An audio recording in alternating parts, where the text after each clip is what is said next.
I would like to correct him, though. 28 words, mostly flattering, and then kick it back to the big guy. Right? The one correction, though, for what Cabot said, he said he was kicking it over to the big guys. There is only one giant guy on set, that is Dennis Prager, followed perhaps by Matt Walsh. The rest of us very moderately sized guys. Dennis, you would appreciate the showbiz of this joint. We decided that we were going to make this video, right, where all the Daily Wire hosts in black and white, sort of silhouetted lighting, we're going to encourage people to go and vote. It worked. Clearly it worked. They lined us all up in front of the LED wall. And they framed up the picture, and then the director came over and said, "Yeah, you're all too short except for Matt Walsh. So we're going to make you stand on a box, and we're going to make you stand on a box. We're going to make you stand on a box." I wish you had been there so that Matt would know the humiliating reality of being asked to step onto an apple box. You know? So, guys, on a scale of 1 to 10, how good you feeling right now? Like, really, let's just enjoy, right? There's gonna be so many more battles in the future. There's gonna be so much more to come. The left's just gonna go away. I understand that it feels in the moment as though, the 1,000-year reign has begun. but in reality, there will be battles for tomorrow. But let's just take a moment to just bask in the awesomeness that is America, because this country just kicks royal ass. I mean, seriously, the American people stood up on their hind legs and they said, "No, we are tired of this. You have been proclaiming that Donald Trump is not normal for 8 years at this point. For 8 long years, you've been claiming that he's not normal. And what you mean by that is that he acts kind of weird and says kind of funny things. But the actual normal that we want is, to be able to live with our families without you bothering us and telling us that our kids are members of the opposite sex, and that we ought to be able to keep the property, that we build wealth and actually create things and then keep the products and exchange them, and that we ought to be able to have a safe and secure border, and that we ought to be able to have a powerful America." That's normal. Normal is what my parents wanted, what my grandparents wanted. That's normal. And you know what? I don't care what Donald Trump says. I care what Donald Trump does. And what Donald Trump does is he brings back the normal. And so the normies rose up yesterday and in a fit of righteous wrath smote down the non-believers in normiedom. And it's damned wonderful. It really is. It just is great. It's great. I feel great. I feel like I'm on cloud 9. It also could be slightly sleep deprivation because 2 hours, about 48 in the last 48 hours. But to me, and we talked about this last night, but what I keep coming back to is that this really feels like just a total rejection of the leftist project on pretty much every count. Certainly on all the big counts, abortion, DEI, trans, the economy, crime, immigration. This was just a total rejection of the leftist position and all that. Now, you hesitate to say that because it makes it sound like, well, it's over. We can all go home. The fight's over. Of course, it's not. The fight now. It's just a matter of, well, we know that we know we have a winning argument on all of these things. We have the winning argument, but to translate the winning argument into actual victory, beyond this election, legislative victories, policy victories, that becomes the. Can I just say before everybody else jumps in, I want to give a special shout out to Matt Walsh, because I was talking with Jeremy and Dennis a little bit earlier. And listen, everybody at this company has been working unbelievably hard to make things like this happen. That's what we do here, which is why you should, in fact, go subscribe and join us. 47% off with code Trump, because he's the 47th president, thank God. But Matt's 3 big sort of hits over the past 3-4 years. What is a Woman, which made the trans issue absolutely toxic to the left and was used in every single major campaign this election cycle. The Budweiser boycott, which was the American people saying, you are not allowed to just leverage down on us a bunch of trash that we don't want. And then combine that with what you just did with Am I Racist, where you completely exposed DEI for the grift that it is. And you were knocking out the legs of their stool. And those are all major components of what just happened to the Democratic Party last night. So special shout out to Matt as worked hard. And of course, the entire company, which, let's be real about this. Only Jeremy Boring would have made those films and would have produced those films. Only I would have signed off at a very tangential level on those films and let everybody else do the work and then, reap the benefits, which is what I do here. And that's it. But Matt, really spectacular job on that. Yeah. I'd like, if I may, I want to describe. I analyzed my own self. So last night, to my shock, I didn't feel happiness. I felt overwhelmingly shock and relief. Today, it's all happiness, but I figured out why, and I gave this analogy on my radio show. if you see a drunk driver just about to hurt a loved one, maybe kill them or certainly terribly injure them at minimal, and then at the last moment, it hits a lamppost, the drunk driver hits a lamppost, then what do you feel? You don't feel elation at that moment. You feel shock and relief. That the drunk driver is the left, the lamppost is the American people. The analogy to me is perfect. That's what happened, and that's why I understand. My first reaction was not, "Wow, terrific! Your beloved, my country is my beloved, just as my family. Believe it or not. I mean, if I don't have my country, yes, it's wonderful to still have your family, but people had their families in the Soviet Union. It didn't compensate for what they had there. So that is my transition from relief to happiness, like the drunk driver."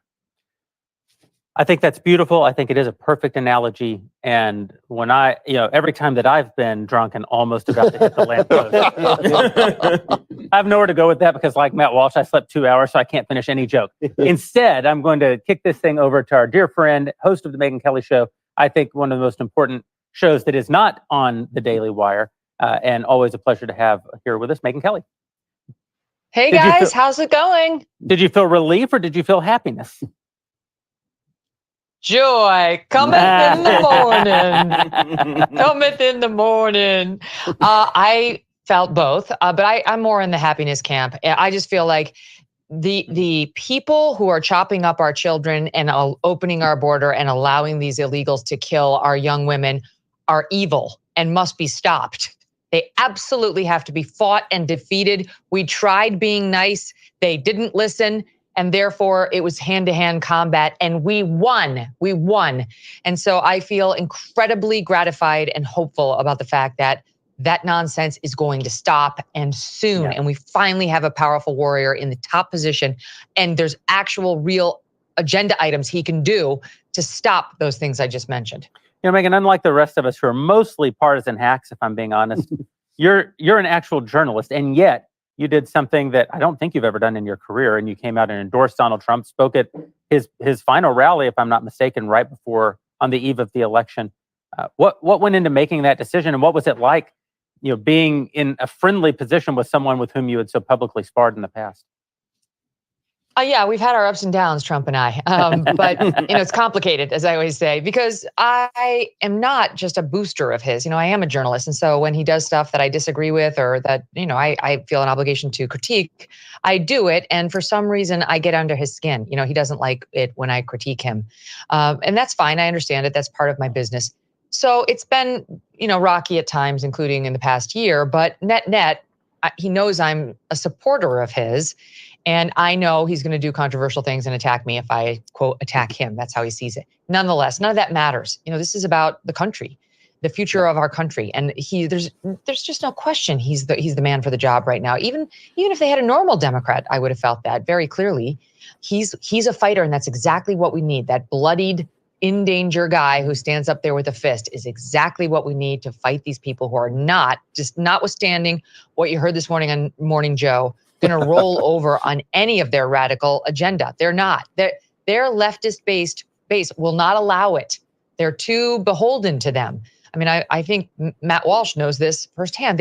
These little darlings are really important to them. They are not going to let go of the trans radical ideology. They are not going to let Rachel Levine go into the night and be forgotten. This stuff matters to them. So we need that guy. We need the guy who stood by Brett Kavanaugh. We need the guy who got up when shot.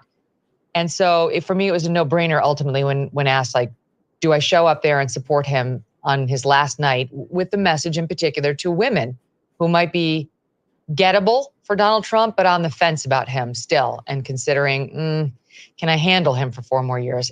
And I just felt like the second point is they'd been so overwhelmed. They'd been deluged with information about how if you're a good woman, if you care about women's rights, there's only one clear choice, and it's her. And I felt like being somebody who is more, middle of the road in her politics, I could speak to them. I could speak their language to convince them as to why there is only one clear choice, and it's him, not her.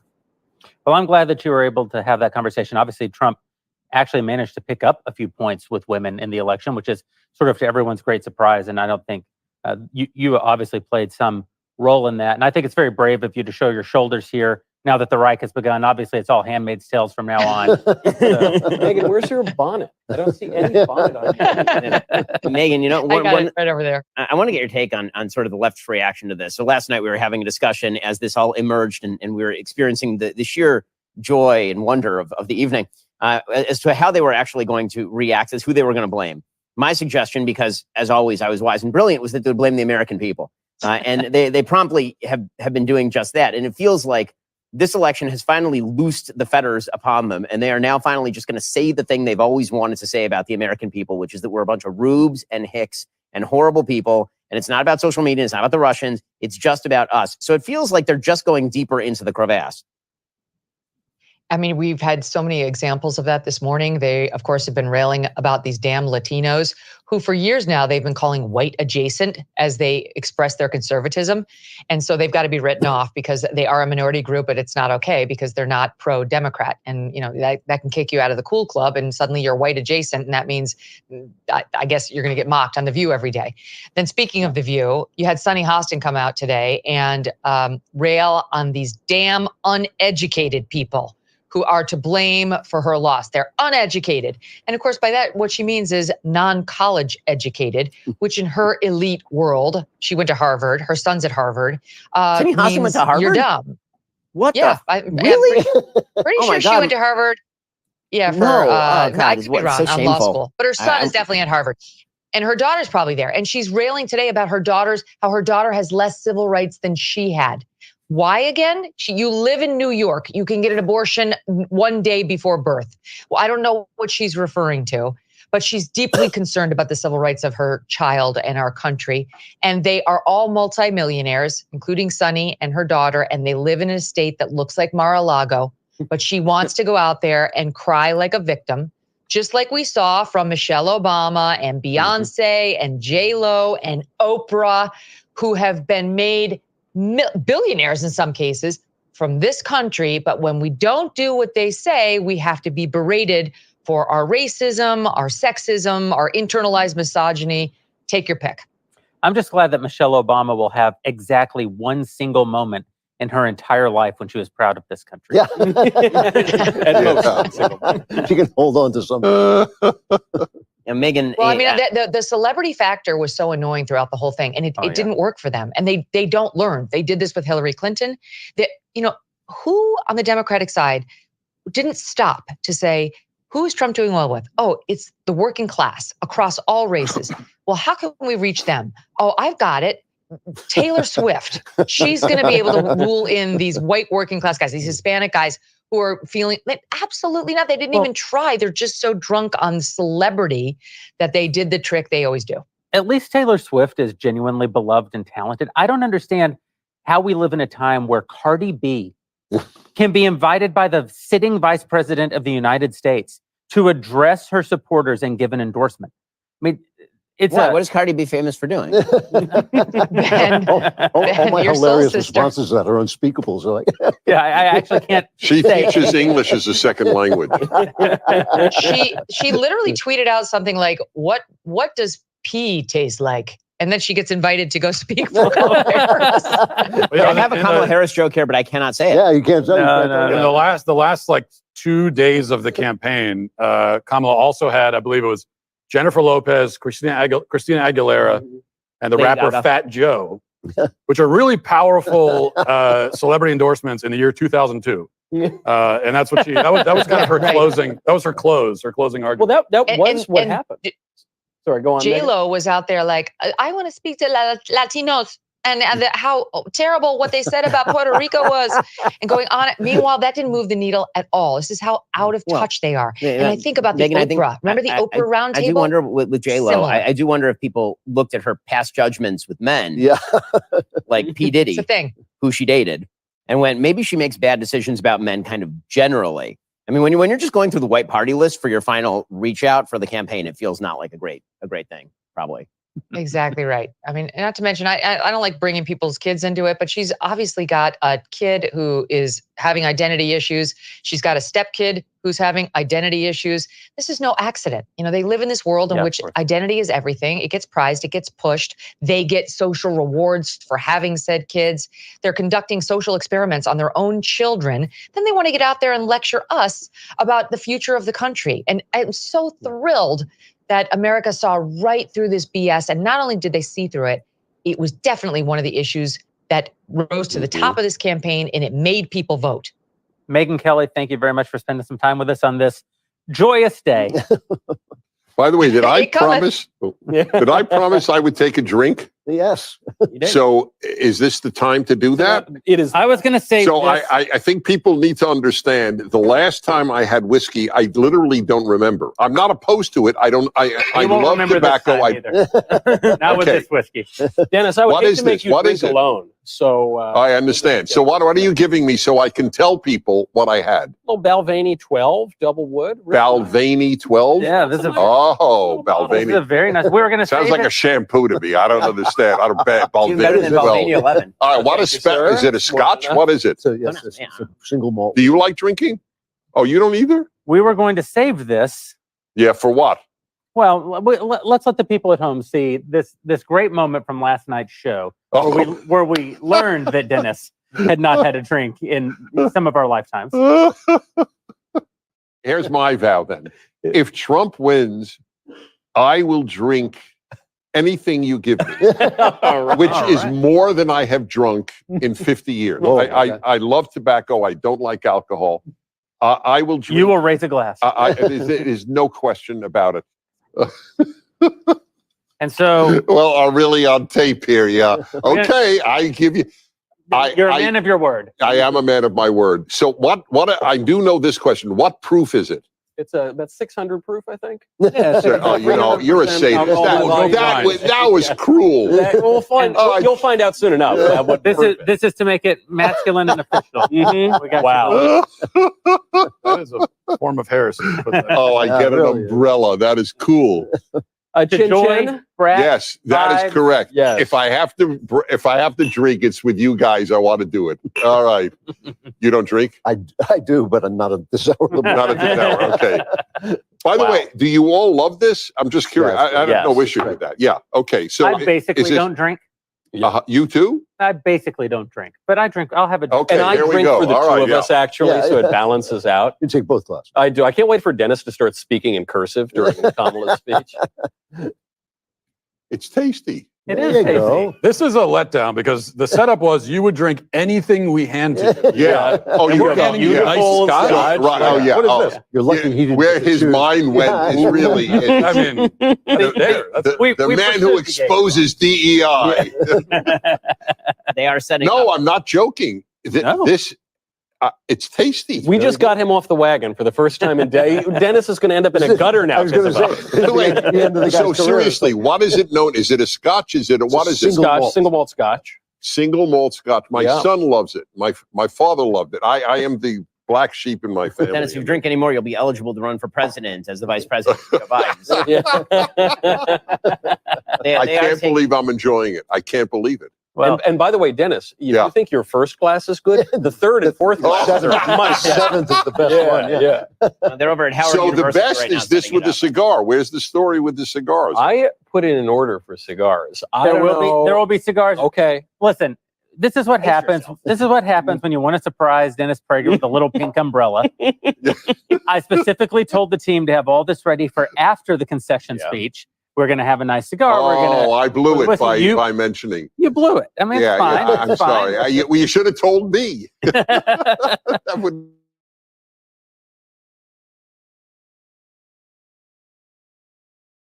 Drink essential.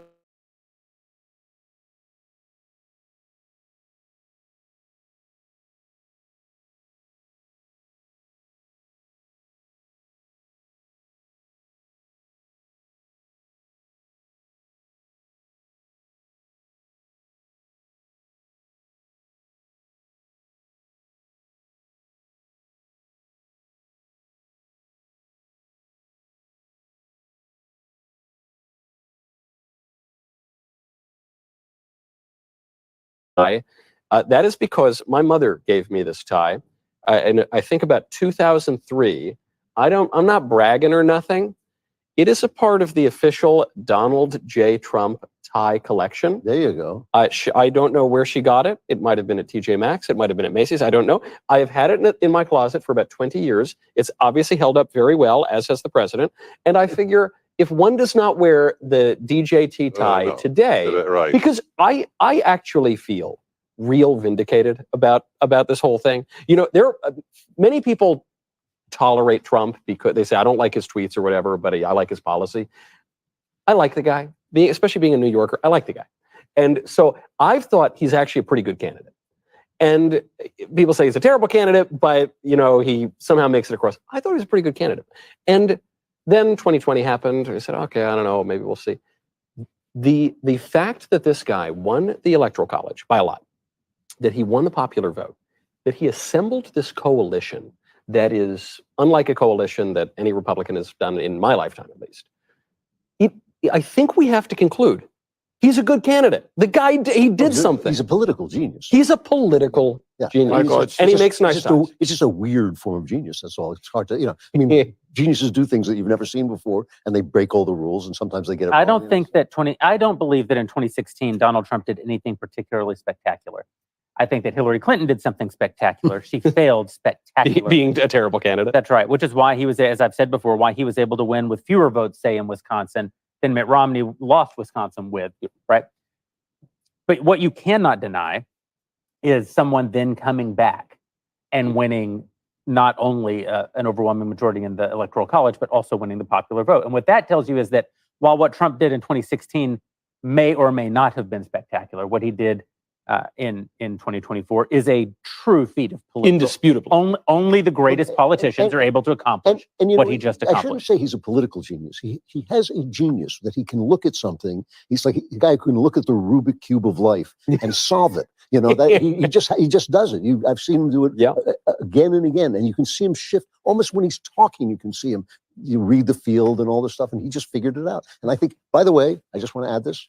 Throw this out there. I think it's going to be a great presidency. I think it's going to be the best second term we've ever seen, because he has actually taken 4 years. God has arranged it, so he's taken 4 years to learn what he needed, what he did wrong, and what he's going to do. There's another thing right. to add there, which is in 2020, if he had won, he would have been saddled with the Democratic Congress. Yep. Okay, in 2024, he has an overwhelmingly Republican Senate. The Republicans are going to take the House. He's actually going to have a majority that he can work with. And if you want more good news, because, you know, I bring glad tidings. Like Santa Claus. The Electoral College, I've mentioned this before, that they screwed up the census in 2020. There are actual extra votes in the South that were not properly counted. I am calling right now on the Congress of the United States, the President of the United States, to pass legislation that allows for the recapitulation of the census figures sufficient so that in the 2028 election, those votes actually shift to the states where they belong, because that's where those votes belong. Great people idea. being disenfranchised right now in Florida, people being disenfranchised right now in Texas because the count is not correct.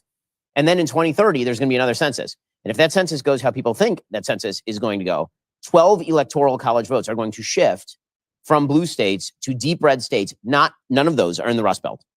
That is all that's 3 to Florida. That's 4 to Texas. That's 1 to Arizona. That's 1 to Idaho. That's I believe 1 to Georgia. So What do you think less in California. Yeah, coming from 5 California. fewer in California. Wow. 3 fewer in New York. What do you think the Democrats are going to try to do about that? Because there's no way they can just sit and allow that to happen. So what's their move? I mean, I think they just lose. Frankly, I mean, I don't. Well, I think their move was the open border. Right. And I think that they do not. Here's the thing. I don't see what their next move is, because the problem for them is that Donald Trump occupied the other half of the agenda. Right. So if their agenda was normally 2 things, right? One was the kind of woke, racialist, intersectional crap, and then one of it was the sort of Bernie Sanders socialistic redistributionist stuff. The truth is that there's some crossover between the stuff that Trump has said about entitlements and where Bernie Sanders is on entitlements. Like the most robust arguments that have been used against Republicans in my lifetime on the financial stuff were Paul Ryan shoving Granny off the cliff and all the rest of it. You can't use that on Trump, and you're not going to be able to use it on Vance, because the Republican Party has basically said, all right, you guys want to ride across the cliff? Like, we can't stop you. So I guess that's the way it's going to go. And with that off the table, by the way, abortion is off the table too. I'm going to point this out right now. Abortion is a live issue in this election. It will not be a live issue in 2028. And the reason it will not be a live issue in 2028 is every state will have already picked the abortion regime that it actually wants. And the Supreme Court will have already spoken by 2028 and said there cannot be widespread federal legislation on abortion, which means it will be relegated back to the states. And by the way, you saw some of this last night, right? So for example, Missouri did pass a referendum that was a pro-abortion referendum in Missouri, and Missouri went by 10 points to Donald Trump. So people are already shifting away from thinking of their congresspersons, senators, and presidents as people with a fundamental task on abortion. They're thinking of their governors and their state legislatures as the people with the fundamental task on abortion. So you take abortion away from the Democrats on the federal level. You take entitlements away from Democrats on the federal level. What precisely do they have? Higher taxes and weak foreign policy and an open border? Like what's the agenda? Those are like the three least popular items. I don't understand what you're missing about joy, brat, and vibes. Another thing, if Trump had won in 2020, he still would have had COVID, and they still would have had COVID to beat him up with. Yeah. It was still this, it was right in the middle of. And he would have had to deal with inflation that was being put, it was spending that was being pushed by Democrats, but Republicans let it through or didn't have the strength. Although to stop Biden amped it up. Biden amped it up with the Inflation Reduction Act, that increased inflation. Of course. My favorite name, yeah. But he would have been dealing with a lot of economic challenges. That Well, part of the grace that's obviously the country received enormous mercy from God here, but so did Donald Trump, because Donald Trump deserves a lot of blame for what happened in 2020. COVID isn't just a thing that happened to Donald Trump, although certainly it was weaponized against Donald Trump by not just the domestic left, but I think even the global left. But also the worst aspects of Donald Trump's presidency were his handling of COVID. And in a way, God spared him from having to be the one who paid the immediate price for those policies that he allowed to happen. I mean, he surrendered the country to Anthony Fauci for months and months and months. Although you're right, I think you're too hard on him, since every other Western leader did the same thing except Ron DeSantis and Sweden. Well, but eventually, but I don't think this is fair. I think that we should hold Donald Trump to a high standard. I don't think we should hold him to no standard. Donald Trump doesn't purport to be like every other Western leader. He purports to be the one of one, the wrecking ball, the guy who can't be pushed around, the guy who sees through the bull crap, the guy who doesn't buy the conspiracies. And I would further say that when we point to the way that the global Western leaders responded to COVID, I believe that a large portion of what originally inspired their response was attempting to defeat Donald Trump. Meaning that I even think that the heads of states of other nations were engaged in some level in a try to defeat Donald Trump, because he had made them all crazy. And when Donald Trump gave his "we're going to reopen on Easter Sunday" speech, which was basically America will rise again on the day that Christ rose, it was one of the great speeches, I believe, in American presidential history. Had he done it, I would have voted 4 times for him. No, I agree with you about he didn't. I agree with you. I don't think he handled it well. I'm not sure. Again, I just think you're being too hard on him. There was this thing. Who would you listen to if a plague came through? Literally last night, though, we were saying that maybe he shouldn't have gone to war in Afghanistan, when literally any president of the United States, left, right, center, RFK Jr., Ron Paul, would have bombed Afghanistan over 9/11. Not Ron Paul, but all the other ones. But first, I agree that Trump did the wrong thing, but also George W. Bush had a freedom agenda for the Middle East, which was a big mistake. George W. Bush developed a freedom agenda for the Middle East after 9/11 and the realization that we had to go to war in Afghanistan. That's what I'm saying. But anyone would have gone to war in Afghanistan. Okay, but hold on. Donald Trump would go to war in Afghanistan if they knocked down the Twin Putting all Towers. that aside, I think that you're arguing past each other just a little bit, in the sense that it's not a matter of blame. The reality is that bad decisions were made during 2020 by President Trump, decisions that none of us liked. He got a reprieve by the American people. Yes. The American people, we're giving Donald Trump a lot of credit, and he deserves an enormous amount of credit, right? I mean, I really think that, I read the famous Teddy Roosevelt quote on the air today about the man in the arena, right? I mean, that really is Donald Trump. He deserves an enormous amount of credit. The people who deserve the credit are the people who voted for Donald Trump. The people who showed up in droves to vote for Donald Trump because they rejected all the things that they were being told about themselves and about their country. Now, there are a lot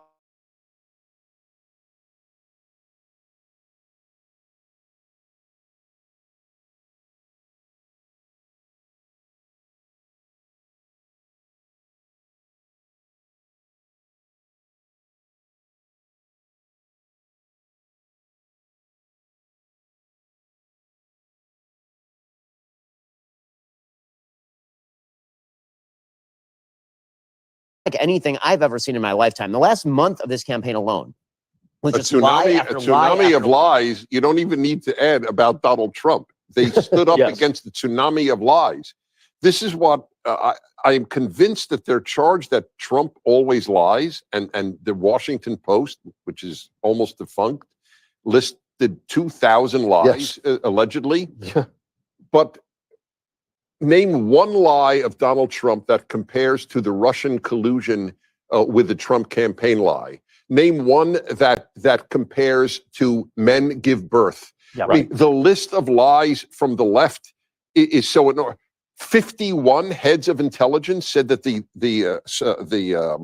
Hunter's laptop. Hunter Biden laptop was Russian disinformation. But by the way, many of those were actively in the government, Yes. which is treason. But this is sort of why I totally see your point, Ben, that, you know, in answer to a Sam Harris of the world, you can say, look, I don't really care about the politicians as individuals. I care about what they represent and the people who support them. But I also think we don't have to concede the point.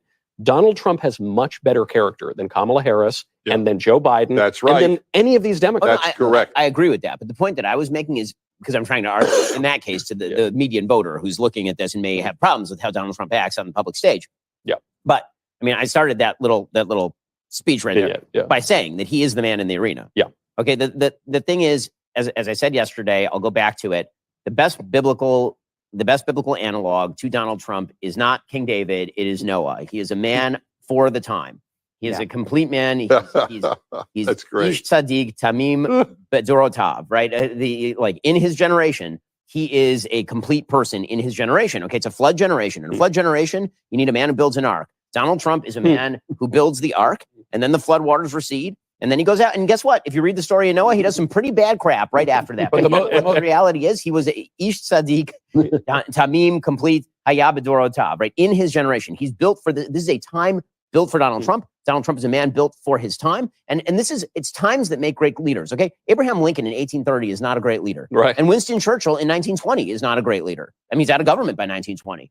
And Bibi Netanyahu 5 years ago is in trouble. And now he's a man for his, great leaders are made by the time in which they live. And this time demanded Donald Trump, and Donald Trump rose to be the man for that time. We're moments away from Vice President Kamala Harris walking out to hopefully feed us some delicious leftist tears. In the meantime, we have Daily Wire's very own Spencer Lindquist at Howard University, where the vice president is about to speak. Spencer, how are things going over there? Oh, that's right. So last night in the early hours of the night, it was very optimistic. There was music pumping. People were excited. And we saw that start to die down, especially when North Carolina was called for Trump. Tonight really is nothing like last night in those early hours. The crowd is probably halved. Maybe I'd say 30 or 40% of the people that were here last night are now here. We've got shots of virtually empty bleachers. And I'm seeing, very sad faces, people giving each other hugs and just patiently waiting for Harris to take the stage. So has anything burned down yet? I mean, that's the real question. When do they start burning stuff, or have they been so neutered by President Trump, who has saved all the dogs and the cats in Springfield, by the way? Have they been so neutered that it is no longer possible for them to riot? We haven't seen any violence, even any protesting. Last night, afterwards, we went over to the White House to see if there would be people gathering outside, if there'd be protesters, if there'd be rioters, and there was really nothing. It was basically dead quiet. And, maybe they've just tired themselves out after a decade of going up against this man who, of course, has just been bouncing back from everything that they've laid against him. Spencer, do you know when Kate McKinnon plans to croak out a whining dirge of Leonard Cohen's Maya Rudolph this year? It's Maya Rudolph. It's Maya Rudolph, right? You're right. Oh, well, that'll be better then. Maya Rudolph, she's pretty good, actually. I guess this Saturday is the answer. She's a real talent. Yeah. Any predictions on what she'll say? Spencer, have you heard anything? We've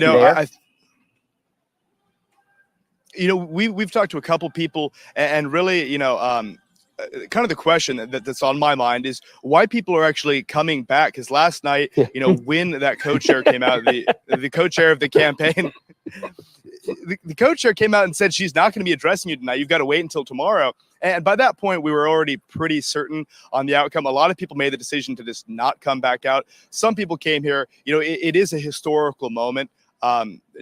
without a doubt. So some people are just here. Really it's absolutely historic that Donald Trump is vanquishing his second female opponent for president. His new nickname is the glass That was the ceiling. New York Times theory. Donald That Trump. was their biggest single theory, that it was a woman. Yeah.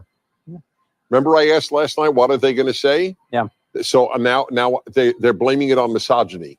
Sure. No, that makes perfect sense. That's why he got a 2-point bounce among women. Yeah. They were misogynist. Women know what's up. You know? Those voters. They know what's up. Self-hating women.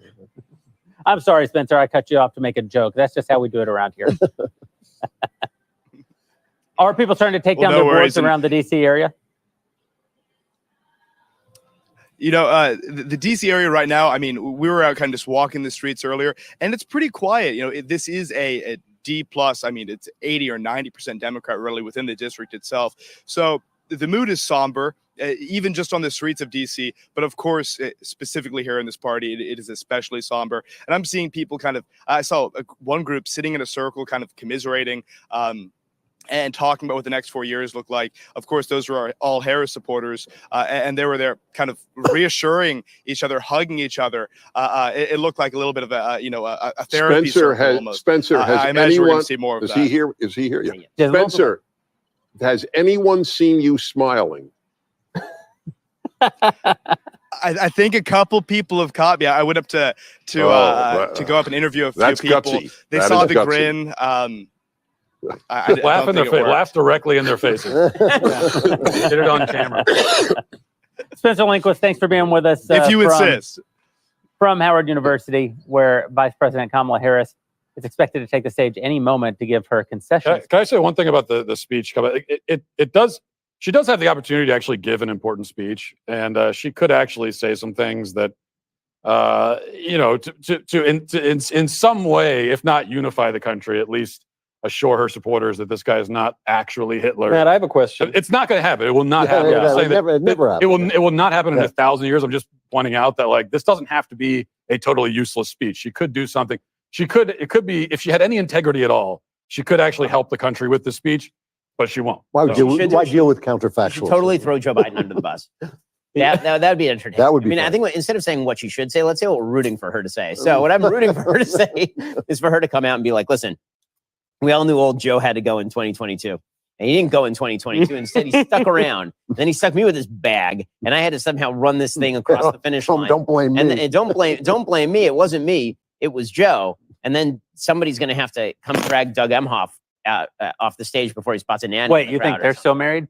I think Doug Emhoff is the happiest man in America today. I think the idea that he wanted to be first gentleman is ridiculous on its face. Like that is it. That is a dude. Given his personal history, that is somebody who's very happy to be going back to Beverly Hills. Yes. Isn't the only thing that she can blame just the Don Corleone lament? If only we had more time. Yeah, Isn't that's what it, I'm right? thinking. Yeah. You have to understand it was a last minute thing, and we did the best we could for that. Right. Yeah. Because then it doesn't offend anybody. She doesn't have to take responsibility. It is plausible. I mean, it was absurd that they swapped out their nominee at the last minute. Well, what I'm looking forward to is her next run.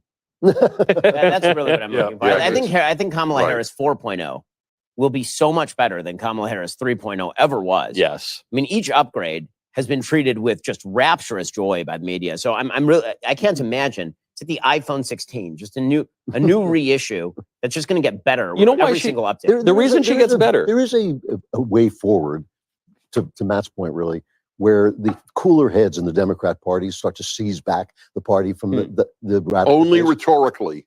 It will be pure rhetoric. Well, they always govern too far to the left. Okay, that's very important that everyone know that. They will veer toward the center. We really overdid it on X, Y, and Z.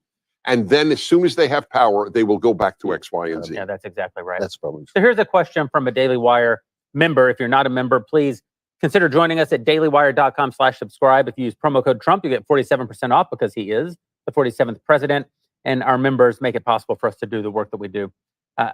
Is there any concern that the left won't give up power come January? No. Not in my mind, no. They just got clobbered. If it were close, then maybe, but they just got totally creamed. Right. That's going to be fun, though. Kamala gets to preside over the certification. Yeah. The great loser, one of the great losers is the New York Times. Oh. This is really important that people understand this. The New York Times is no longer, I was telling Ben earlier, I will never use the term mainstream media again. It is just left-wing media. They are the outliers. We are now much more mainstream. Yeah. PragerU, Daily Wire, all the, Joe Megyn Rogan. Kelly, Joe Rogan is Joe the most Rogan. I mean, the whole gang. We are now mainstream. They are left-wing media. The only people that read the New York Times are leftists. It is a fact. That is it. Yeah. The New York Times now realizes, to some extent, I don't think fully, they have no influence on the country. None. To say to the average American, the New York Times said, you might as well say, well, Harvard said. Yeah. Right. Slave. It is funny. It is a tragedy because the New York Times is the best digital media company in the world, which is an amazing thing to say. 4 years ago, they weren't a digital media company at all. It's they are Blockbuster who became Netflix. It's the greatest transformation I've ever seen of a company, maybe in history. The other reason it's tragic is they still do the best journalism of any publication in the world. It's no one on the right can yet field a fraction of the actual investigative journalistic power that can be fielded by the New York Times. We can't field a fraction of the Washington Post. We can't field a fraction of the Wall Street Journal. And so to see that, well, just those three that I just named, they control something like 80% of all the actual investigative firepower in the country. It is a real loss to the country that those institutions, which were always of the left, have become leftist, which is different. They've become instruments of the Democrat Party. By the way, if you're talking though about raw news, I know I read one of the only newspapers I read every day. By the way, I do read the New York Times physical edition, not just digital every day, just for the record. But that's just to know what the left is saying, not to really learn about the world. The Telegraph in Britain, that is a magnificent newspaper. The Epoch Times is a magnificent newspaper, in my opinion. The National Post in Canada. I mean, they don't have the money to have reporters in Rwanda. Yeah. But there are news sources worthy of noting. But it is true. You're absolutely right that they have all that firepower, but they have become kind of porn. I mean, I was thinking about them this morning that they really have been relegated to porn. Well, And by the way, the Daily Wire, you guys have a lot of news. Yeah. I mean, we don't have I go to you for news. Yeah. No, But we don't have the other thing is that what they realize is that as their margins began to shrink, they became fan service. That's And right. the most ardent fans were left wingers, and so they just kept doubling down on their fan service. Audience capture It's a is vicious circle. Yeah. audience capture is one of the truly pernicious phenomena of the digital age. I mean, and you can tell because I think the only person at the New York Times who voted for Trump in all likelihood is Ross Douthat, right? I mean, Ross is the only one who probably even considered that. At the Washington Post, there's literally no one. Yeah. Right. The Washington Post, I think that now that Hugh Hewitt stepped away, right? Right. Now that Hugh quit, there's literally no one there. Wait, Hugh quit? I hadn't heard that. Yeah. Nah, I kid. It's fantastic.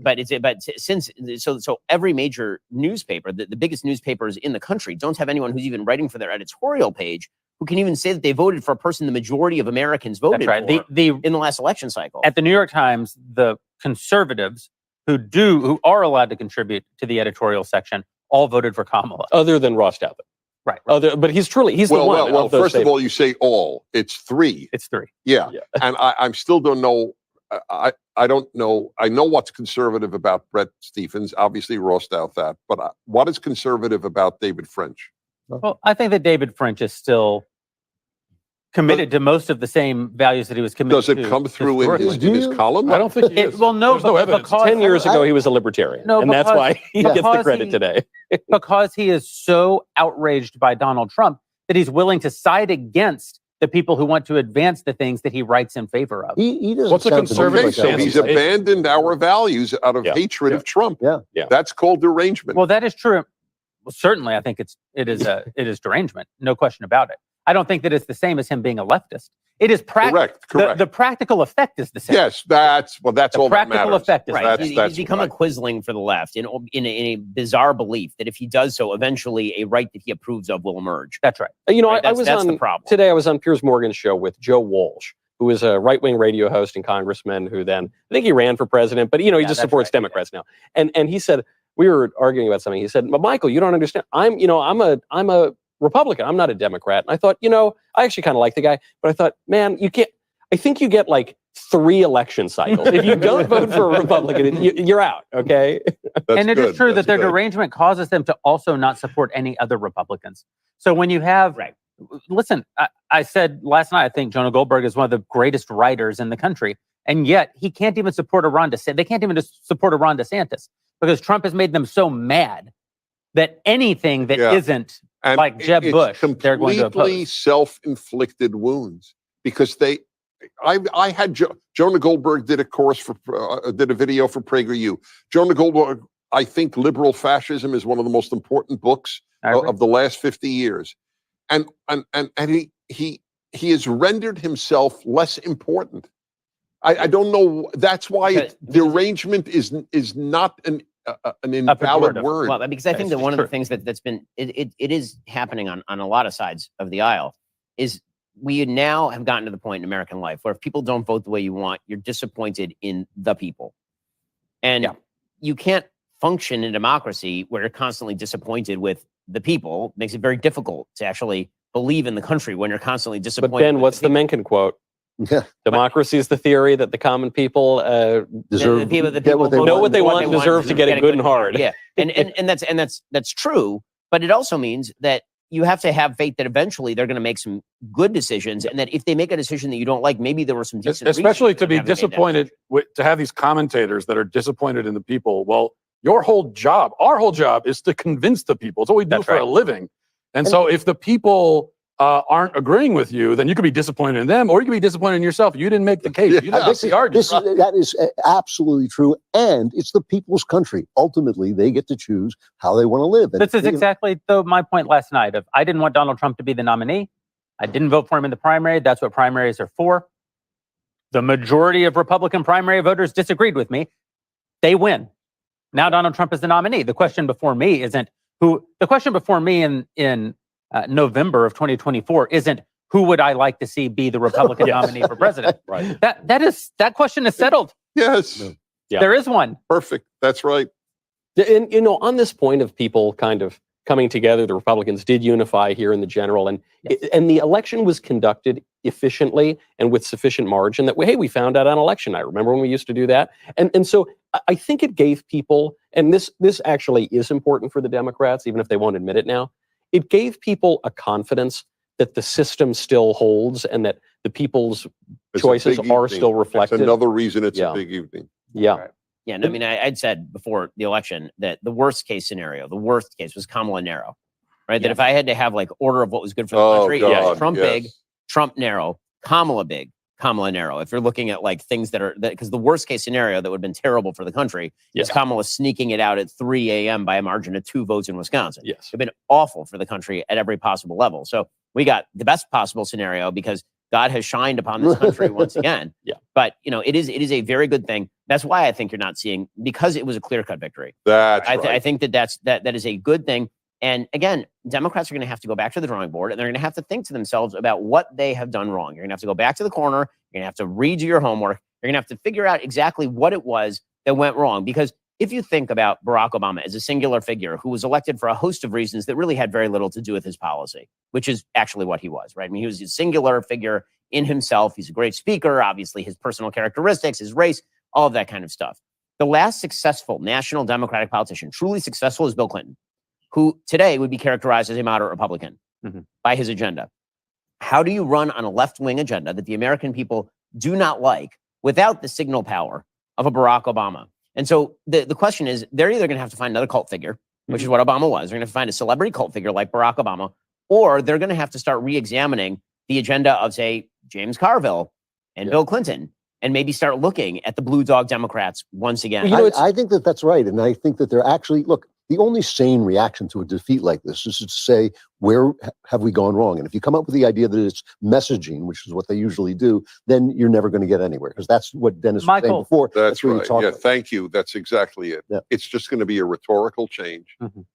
I can't think of a single major left-wing figure who will say, gee, maybe I really am wrong on But they're, a person being able to change sexes. They're in there in the rank It's and file. inconceivable to me. They're in there in the rank and file. There are actually some of them in there in the media. The question is whether they can yank back the party from Who's they?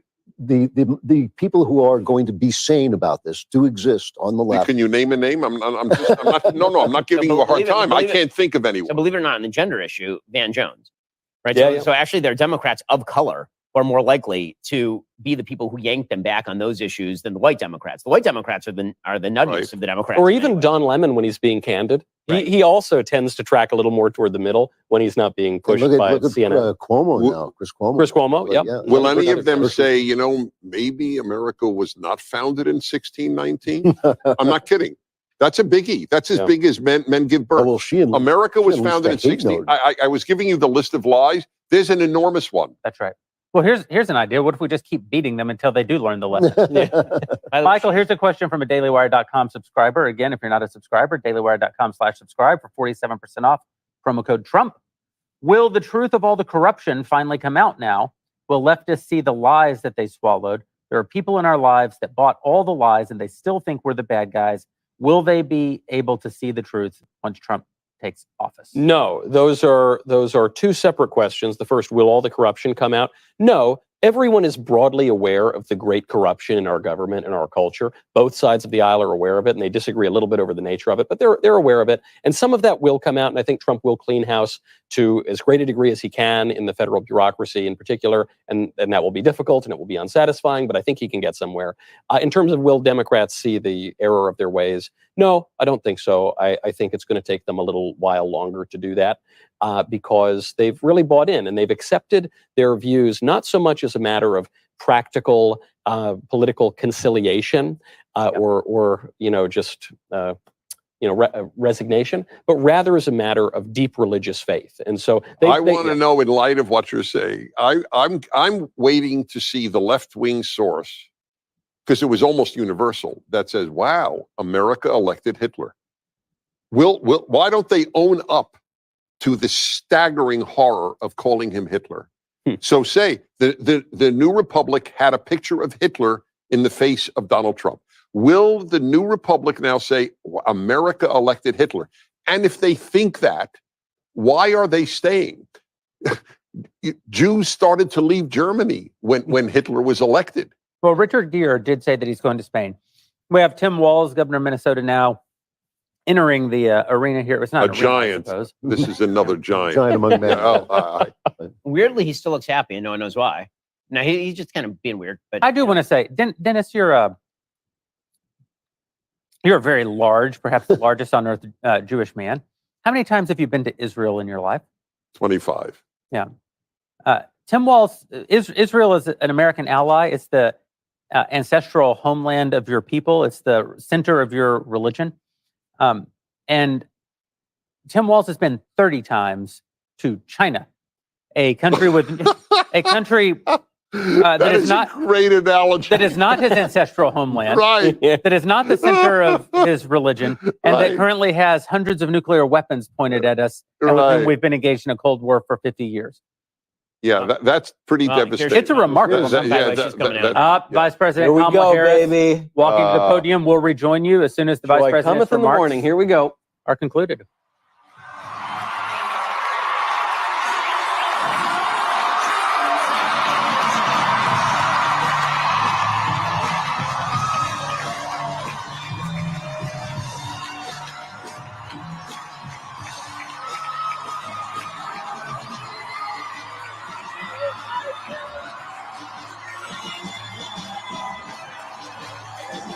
Good afternoon. Good afternoon. Good.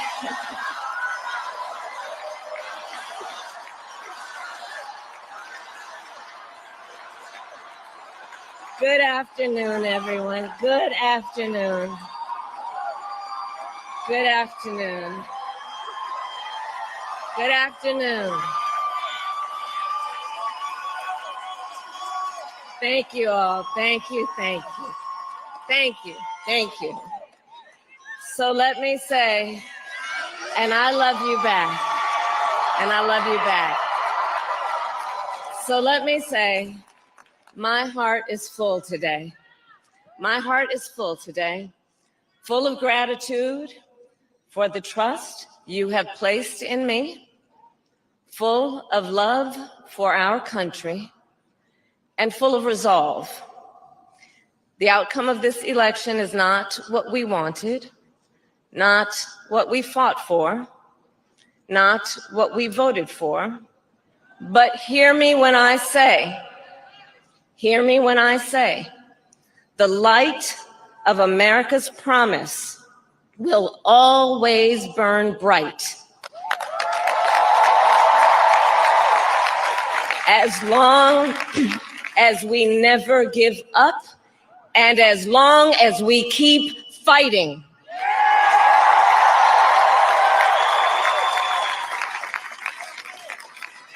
To my beloved Doug and our family, I love you so very much. To President Biden and Dr. Biden, thank you for your faith and support. To Governor Walz and the Walz family, I know your service to our nation will continue. And to my extraordinary team, to the volunteers who gave so much of themselves, to the poll workers and the local election officials, I thank you all. Look, I am so proud of the race we ran and the way we ran it. Over the 107 days of this campaign, we have been intentional about building community and building coalitions, bringing people together from every walk of life and background, united by love of country with enthusiasm and joy in our fight for America's future. And we did it with the knowledge that we all have so much more in common than what separates us. Now, I know folks are feeling and experiencing a range of emotions right now. I get it. But we must accept the results of this election.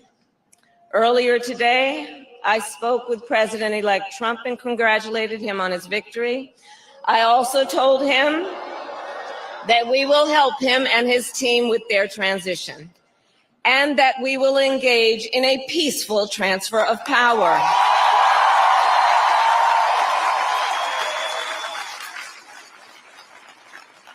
A fundamental principle of American democracy is that when we lose an election, we accept the results. That principle, as much as any other, distinguishes democracy from monarchy or tyranny. And anyone who seeks the public trust must honor it. At the same time, in our nation, we owe loyalty not to a president or a party, but to the Constitution of the United States.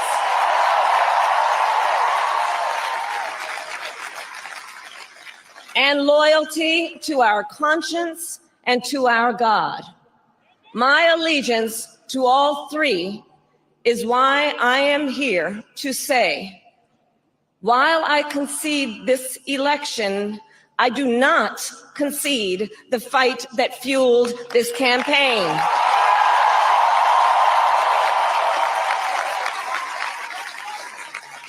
The fight for freedom, for opportunity, for fairness, and the dignity of all people. A fight for the ideals at the heart of our nation, the ideals that reflect America at our best. That is a fight I will never give up.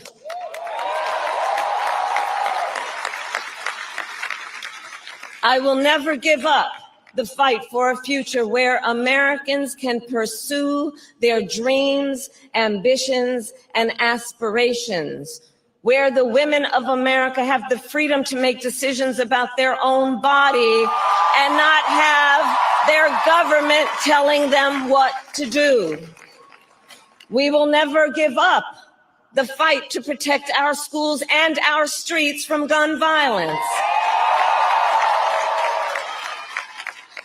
And America, we will never give up the fight for our democracy, for the rule of law, for equal justice, and for the sacred idea that every one of us, no matter who we are or where we start out, has certain fundamental rights and freedoms that must be respected and upheld.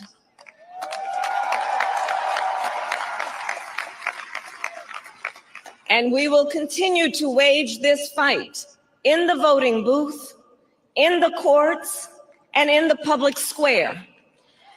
And we will also wage it in quieter ways, in how we live our lives, by treating one another with kindness and respect, by looking in the face of a stranger and seeing a neighbor, by always using our strength to lift people up, to fight for the dignity that all people deserve. The fight for our freedom will take hard work, but like I always say, we like hard work. Hard work is good work. Hard work can be joyful work. And the fight for our country is always worth it. It is always worth it.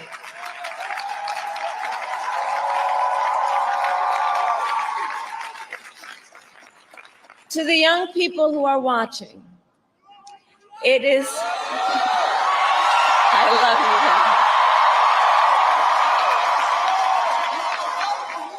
you. To the young people who are watching, it is okay to feel sad and disappointed, but please know it's going to be okay.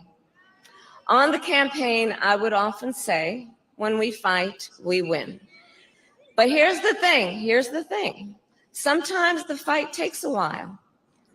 That doesn't mean we won't win. That doesn't mean we won't win. The important thing is don't ever give up. Don't ever give up. Don't ever stop trying to make the world a better place. You have power.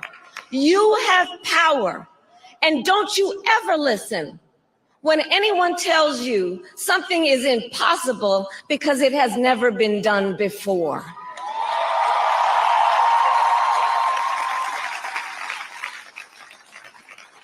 You have the capacity to do extraordinary good in the world. And so to everyone who is watching, do not despair. This is not a time to throw up our hands. This is a time to roll up our sleeves. This is a time to organize, to mobilize, and to stay engaged for the sake of freedom and justice and the future that we all know we can build together. Look, many of you know I started out as a prosecutor, and throughout my career, I saw people at some of the worst times in their lives. People who had suffered great harm and great pain, and yet found within themselves the strength and the courage and the resolve to take the stand, to take a stand, to fight for justice, to fight for themselves, to fight for others. So let their courage be our inspiration. Let their determination be our charge. And I'll close with this. There's an adage an historian once called a law of history, true of every society across the ages.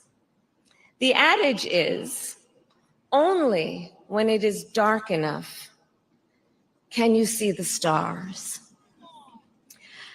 I know many people feel like we are entering a dark time, but for the benefit of us all, I hope that is not the case. But here's the thing, America, if it is, let us fill the sky with the light of a brilliant, brilliant billion of stars. The light of optimism, of faith, of truth, and service.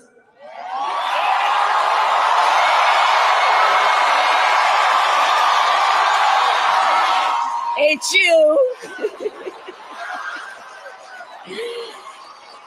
And may that work guide us, even in the face of setbacks, toward the extraordinary promise of the United States of America. I thank you all. May God bless you, and may God bless the United States of America. I thank you all.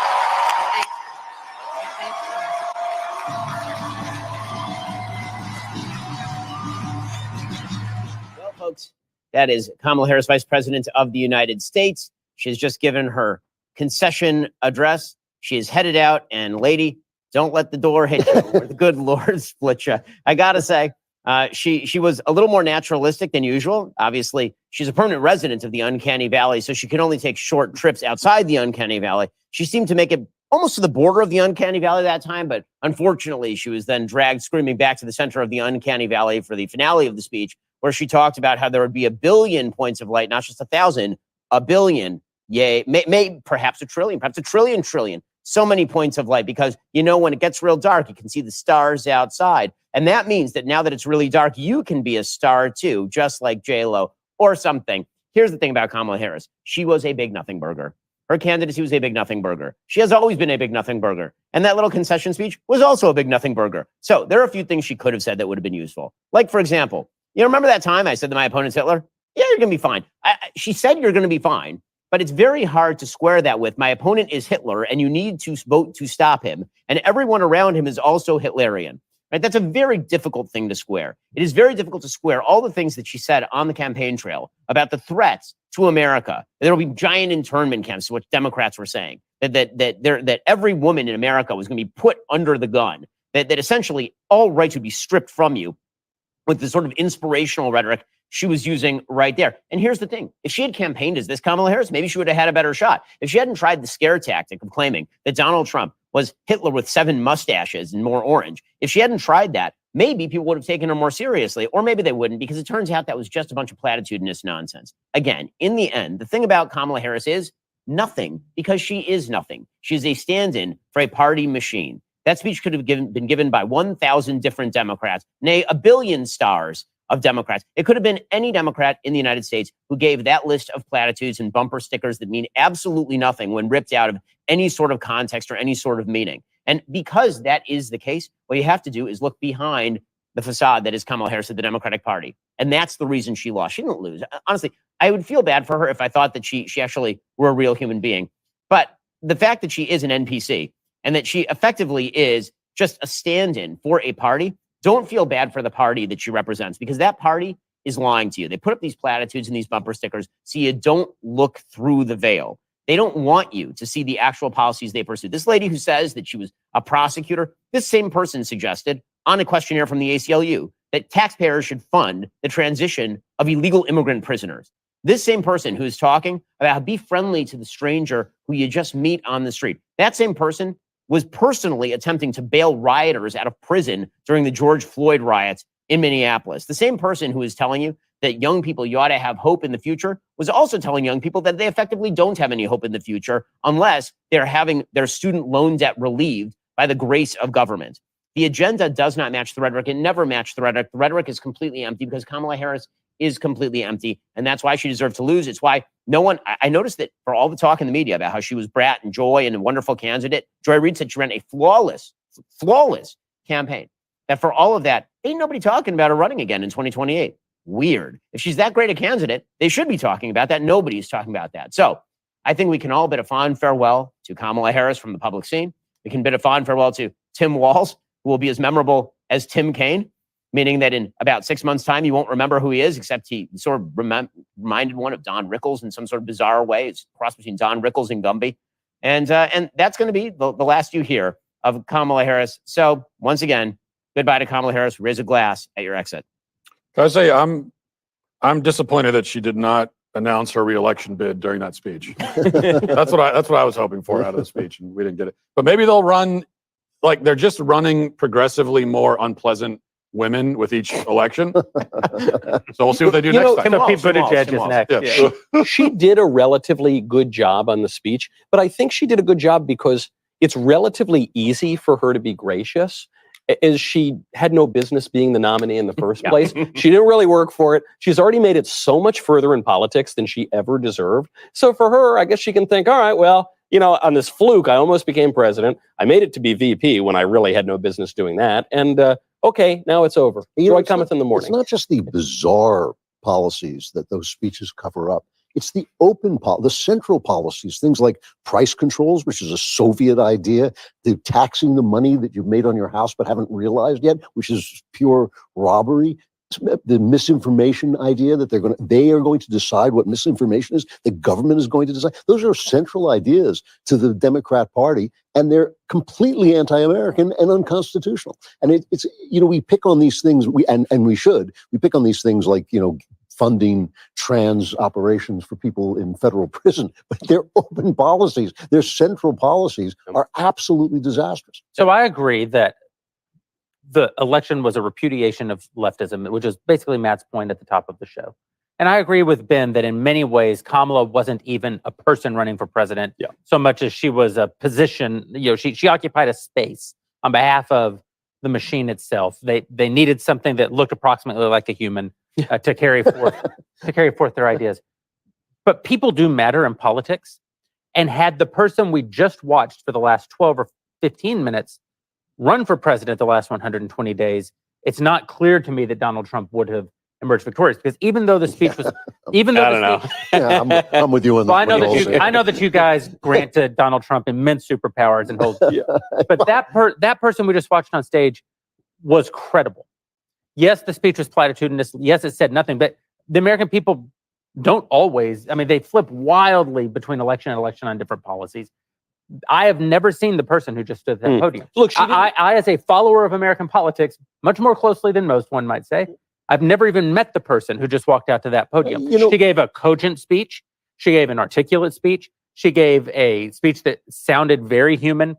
She gave a gracious speech. She gave a speech that had a sort of political rabble-rousing kind of spirit, but didn't actually say anything particularly divisive or particularly offensive. I mean, certainly her Valium dealer either died last night, ran out of stock. I don't know. But that person we've never seen before, and that person could have made a run. That's true in a lot of concession speeches. A lot of people give their best speeches in concession because the pressure's off and it's all over. And I don't grant Donald Trump superpowers, but he did get shot in the head and fight back. I think, just saying. Listen, I voted for Donald Trump. I think Donald Trump does a lot of good things. I become the most anti-Trump that I ever am when I'm sitting here hearing all the supernatural elements of Donald Trump. He once walked on water. And the thing is, the reason that wouldn't have worked is because at the beginning she kind of tried it, and it's not sustainable. No, it's not sustainable. She is as opaque as a pane of glass. She is you can see right through her. Yeah, you can see right through her. You can see all the gears moving. You can see all the tricks that are being played. You can see the agenda that's behind it. And so this whole attempt to portray herself as a sort of, just family woman who cares about the normie life, that doesn't work for more than 5 seconds at a time. And the minute that you think about it, it really, really doesn't work. And so, again, I think it's sort of offensive when people play act at it. Normality is actually my life. So my culture is not your costume. Yeah. Right. My culture being a normie is not your costume. The one where I'm married and I have 4 kids and I live in a stable household and I have a stable community and I go to a job and I come home from a job and I take care of my kids. Like, that's my normie life. And I like my normie life. Don't pretend that you're a member of my normie community while you're out partying at Drag Queen Story Hour with your weird husband, Doug. Like, come on. In fact, to offer up something actually kind about Donald Trump, I actually think that part of his unique charm is that he never plays like a normie. So when he goes to drive the garbage truck, he doesn't take off his $3,000 shirt and tie when he goes to work at McDonald's. When he goes to work at McDonald's, he is the famous, wealthy, self-aware, self-deprecating billionaire serving you French fries. Yes. It's not, he doesn't put on the costume of normalcy. No. Well, he's not saying I'm one of you. He's saying I am not one of you, but I like you. Yes, that's right. That is what's different about it. When I was down in the Rio Grande Valley with Cruz, the fact is Joe Biden had visited that same community, and that's the community where she made the famous breakfast tacos speech, right? Where you're the wide variety of humanity, just like the wide variety of breakfast tacos. Remember that? And they're still laughing about that. They're still like, what in the what the? Meanwhile, Donald Trump would be like, Cinco de Mayo, here's my taco bowl, love it. And they're better than any of your tacos. And they don't feel disrespected by that because guess what? Donald Trump isn't pretending to be Mexican. And he's not pretending that he knows anything about breakfast tacos. He's like, yeah, I went down to the local restaurant. I picked up a breakfast taco. It's delicious. I liked eating it. Okay, cool. After the garbage truck stunt, he goes to a rally and he spends 5 minutes telling a hilarious off-the-cuff story about how ridiculous the whole thing was. Right. And how he was afraid that he wouldn't be able to get up into the truck because it's too big and he's old, and then he keeps the vest on because it's slimming and he's fat. It's like, and you watch it, it's hilarious, and you realize that this is the difference. There's so many differences between him and Kamala, but this especially, that Kamala is totally incapable of that, both speaking off the cuff and being funny for 5 minutes or for even 1 minute, but also to be self-deprecating in that way. That's just very. Well, that is a bone that Trump grew. You want to talk about Trump growing? That is a bone he grew. Okay, when Trump first stepped on the scene in 2015, 2016, he did not do self-deprecating. That's right. That is something that you actually saw. Like he had that great line where he said, "I'm supposed to do self-deprecating humor, but I've got nothing." Remember with the but he also he also had that moment. He had that moment on the other podcast, the name of which escapes me. Where he said when you invent an ugly name to call somebody, it's got to be like Pume, and I just thought like that is brilliant because he's actually telling you he's a character. Yes. He's playing the character to some degree, and he's happy to let you know it. Here's a question that is worth posing to people in your life that loathe him and loved her, or loathed him and were okay with her. And it just occurred to me now, ask them, do you think you know Donald Trump? They will all say yes. Do you think you know Kamala Harris? Right. Yeah. No one thinks they know. See, this is a great point, Dennis, because we're saying she did a good job on this speech. Let's not confuse her with Pericles here. We're saying she did a good job because she didn't sound deranged or drugged up or comatose. She still didn't offer anything. And so I agree with your point, Jeremy, that she would have done better for sure if we saw that candidate. I think she would have done better to like 235 electoral votes. I think she's getting a little bump out of that, but she still didn't offer anything. To your point, Ben, she tried this at the beginning of the campaign. It doesn't work. It's not sustainable. One thing that might have helped her in the campaign is if people could have pinned her down on a policy position or an achievement ever once, even in her life. But she tried to be all things to all people, and without any actual convictions, it just totally flopped. And I think the other thing that happened is that even when she would tell stories about herself, they would betray nothing about her. Yeah. Right? She would say, she obviously relished in telling the story about how Joe Biden called her and said that he was dropping out. And how she said, "Are you okay, Joe? That was her first, "Are you okay, Joe?" But she said, she was doing an interview and she's like, "You want to know a detail that was happening then? I was making breakfast for my nieces." That was the detail. Like, well, that was riveting. Thank you for that insight into. And she loves Doritos. Yes, she loves Doritos. That came up many times on the campaign trail. And something that you know about Donald Trump, why, for example, he doesn't drink or do drugs. Yeah, because he has actually told us why he doesn't drink or do drugs because of his brother. Yeah. Right. And so like these are things that if you're talking about like personal, authentic details, these are actual things that do matter. I do want to raise a glass to the person who's even happier than we are today. And that, of course, is Dr. Joe Biden, the greatest doctor in America. Dr. Jill, if you're watching this, a tribute to you, madam, because let me just say, you and your husband did an excellent job of just putting that knife directly between Kamala Harris' shoulder blades in the late stages of this campaign. Twisting it. Wait, you and Donald J. Trump, you will meet on a beach in Zihuatanejo after where you will be friends, lifelong friends one day, because it is. I have to say, Jill hates Kamala Harris, and Joe hates Kamala Harris. And the happiest person today, I'm not sure, is President Trump. The happiest person today might, in fact, be Joseph Robinette Biden. Yes. Yeah. I think I just solved the election. Kamala Harris, not the brightest bulb, is introduced to Dr. Jill Biden. Dr. Jill Biden writes a prescription on a napkin to Kamala Harris. Kamala Harris doesn't know that Dr. Jill Biden isn't a doctor. Kamala Harris goes and gets that prescription filled. She is stoned for 118 straight days. Can't form a cogent sentence. Drifts through her campaign. Jeremy, I've noticed a sort of leitmotif to your commentary on this. On the day after losing, the prescription runs out. She walks out on stage, not even sure how she came to be here. And suddenly she's cogent and coherent, but still not smart. Still thinks that Dr. Jill Biden is a doctor. But I don't know. Just not doped up. Just not doped up. I will say, as insulting as the narrative the media ran out that Joe Biden was mentally competent, which was the most insulting narrative. And I think it really did have a market effect on this campaign. Like if Joe Biden had been the campaign since, if Kamala Harris had been the candidate since 2022 or 2023, this is a very different looking race, I think. The fact that Joe Biden did stick around that long and that lie was promulgated for full on years. And that she contributed to that. And that she and maintained that lie till today. We'll still say that behind closed doors, man's doing back handsprings and such. That the other lie that I can't, there's so many lies about Kamala Harris and her entire campaign that I cannot abide. Obviously, the one personally that I cannot abide is Doug Emhoff Jew. Like if I have to hear Doug Emhoff as an emissary of the Jewish people one more time, my head will turn 360 like Linda Blair in The Exorcist. And Tikkun olam. Vomiting in all directions. But the real lie that they kept saying is they kept telling us how qualified and intelligent she was. I'm sorry, she isn't. She isn't. The proof is in front of you. She is not a particularly bright person. And I know Donald Trump got ripped up and down for saying that she was a low IQ person. She is not a particularly bright person. Okay, she's not an 80 IQ person, but this is not a person who's 2 standard deviations above the American average. Okay, you watch her speak, and she's doing an impression of what a middle brow person thinks a very smart person sounds like, and it's a bad impersonation. And that lie was so transparent and so obvious, and they kept saying that she was intellectually outclassing him. And all you got was just this, just like pap and memorize pap, and like that. That's not intelligence. Donald Trump, for all of his flaws, the man has an innate grasp of important things. And it turns out that an innate grasp of important things is significantly more important than your ability to regurgitate platitudes that you memorized in the back room before a debate. Yeah.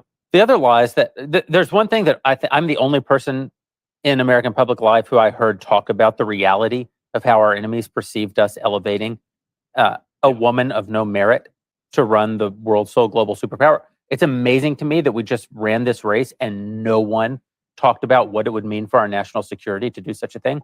There's another unique point of view that I heard during this race, and it came from Matt Walsh, who is the only person I've heard have the audacity to point out that she is not a parent. That she gave speech after speech after speech talking about how one of the hardest things she's done in her life was parent children, which she never did. She married a man with a 20-year-old, which is an adult, and a 15-year-old, which I know the world's a little different now than it used to be. My parents cannot tell you what I did from the ages of 14 to today. Yeah. Right? So she did not parent a 15-year-old. I'm not saying she had no responsibilities. I'm not trying to take away any contributions that she may have made in their lives. But when you tell someone that parenting is the hardest thing you'll ever do, that is not what they have in mind. Yeah. Also, J.D. Vance was right about this. He was right about the lonesome cat ladies. He was also, he wouldn't have said this, but it's also true that women grow wise raising children in the same way men grow wise working. And that is really why older women, you talk to them and they don't have to have the highest IQ. They don't have to think in the same way men do. And they say things you go like, oh yeah, that's right. That actually is telling me something I didn't see before. And she doesn't have that. And I think, it matters. It does matter. It doesn't matter that you have a leader with no children. It matters if you have too many leaders with no children. I mean, this is what invests you and gives you flesh in the future. And I think that actually is an important fact about her. There's something empty and missing about her. And I'm not saying it is because she doesn't have children, but it's because she doesn't have children. I mean, she didn't have that experience. Yeah. Yeah. I'm not saying also, though I do think the left makes a point when they say her sex was a factor here. I think it was a factor among women. I know plenty of women who wouldn't vote for a woman to be president. Okay, and it's politically incorrect to say so, but there are plenty of women who feel that way, and plenty of men who feel that way too, I would vote because for they think men and women are Thatcher. different. Yeah, well, but this is my point. There are women who can be incredible. Thatcher as a PM, or I don't know, Empress Maria Theresa or Queen Elizabeth. You know, so it really and women possessing, you know. Although Queen Elizabeth wasn't actually a head of state. The first, yeah, not the first. Yes, second was she was a head of state. She didn't actually run it. But also grant the Thatcher exception, grant the Maria Theresa exception. Those are exceptions, you know, and Kamala ain't no Margaret Thatcher. I'll grant you a Hillary Clinton exception. Yes. At least when our enemies around the world who have no respect whatsoever for women, who do not believe that women can be strong. The Chinese don't believe that a female president is going to be a credible threat against them. Vladimir Putin doesn't believe that a female president can be a credible threat against them. The Iranians don't believe that a female president can be a credible threat against them.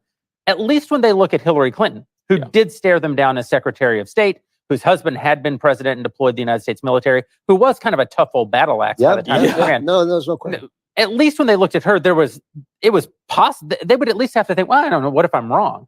Yeah. They don't look at Kamala Harris and feel any of that. No way. And I'm sorry, the world doesn't work based on American values, on very, by the way, novel Western values. By the way, and the world works on strength and is run by bad men. And bad men don't look at Kamala Harris and think, oh, I wouldn't test her. Yeah. They look at Kamala Harris and think, I am taking Taiwan. Yes. And by the way, she doesn't understand the thing you're saying. Right? One of the reports that came out like a week and a half before the election was that report in the New York Times that said that very early on she started receiving intelligence briefings. And one of the first things she did when she read the intelligence briefings is she thought that the intelligence briefers were using gendered language to describe female leaders of foreign countries. And so she literally called up the members of the intelligence community and asked them why they were using sexist language to describe female leaders of foreign countries. And this led to the formation of a DEI committee in the intelligence community in order to go through and check. It turned out, by the way, they weren't using gendered language. It didn't matter. They still built up an actual an actual structure inside the intelligence community to make sure the intelligence briefings did not contain sexist language. Goodness. You wondering why Vladimir Putin might, test her a little, or Xi Jinping? That would be why. By the way, folks, we are so thankful for the sponsors that we've had on our Daily Wire election coverage. We want to take a moment to tell you about two of them. Well, after the countless long days we've had over the last few months, from campaign stops to this week's election coverage, I cannot express in all words how excited I am to go home and sleep in my Boll and Branch sheets. This is true, by the way. They are truly the softest, most luxurious sheets ever made. Now, if you know me,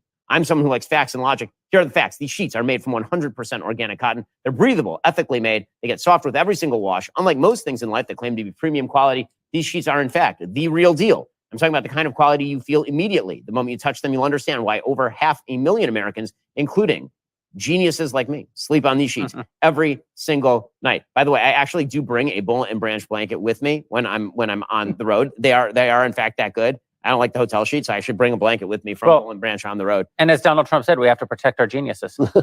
Agreed. And Boll and Branch believes that too. This holiday season, give yourself or your loved ones a better night's sleep with Boll and Branch. Right now is their best offer of the entire year. For 25% off plus free shipping on your first set of sheets, head on over to bollandbranch.com/Ben. That's Boll and Branch, BOLLAND, branch.com/Ben for 25% off. Limited time only. Exclusions apply. See site for details. I also want to tell you about our friends over at Birch Gold Group. You may have heard of them before.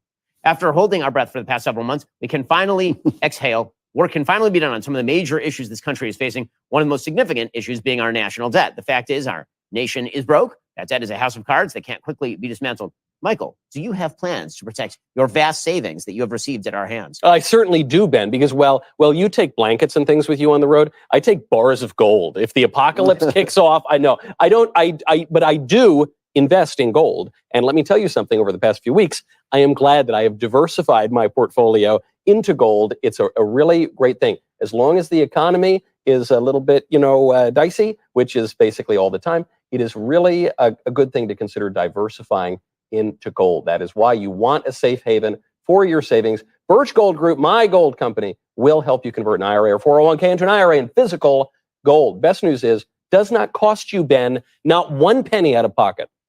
Incredible. It only takes the removal of one card for the whole house of cards to fall. Protect your savings with gold. Text Ben to 989898. Get your free info kit. Plus, right now through Black Friday, you will receive a free 1-ounce Silver Eagle for every $5,000 purchase. As the exclusive gold partner of the Daily Wire for the past 8 years, you can trust Birch Gold as I do to help you protect your savings. Text BEN to 989898 today. And again, these sponsors, these are longtime supporters of the Daily Wire. So please support them because they support us. And by the way, their products are awesome. We could not do what we do without them. I would like to ask the group a question.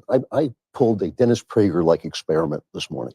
I have a friend in New York who is a devout Jew, who is as shattered by October 7th as Ben, who is, I would say he was shattered by October 7th. And, that's fair. And should well be. Sure. And she's a Democrat. And I've discussed with her. I don't believe you. No, it is absolutely true. I still don't believe But it. it's, But go yeah, ahead. but it's true. Continue. So I've told her what I think in very mild mannered terms.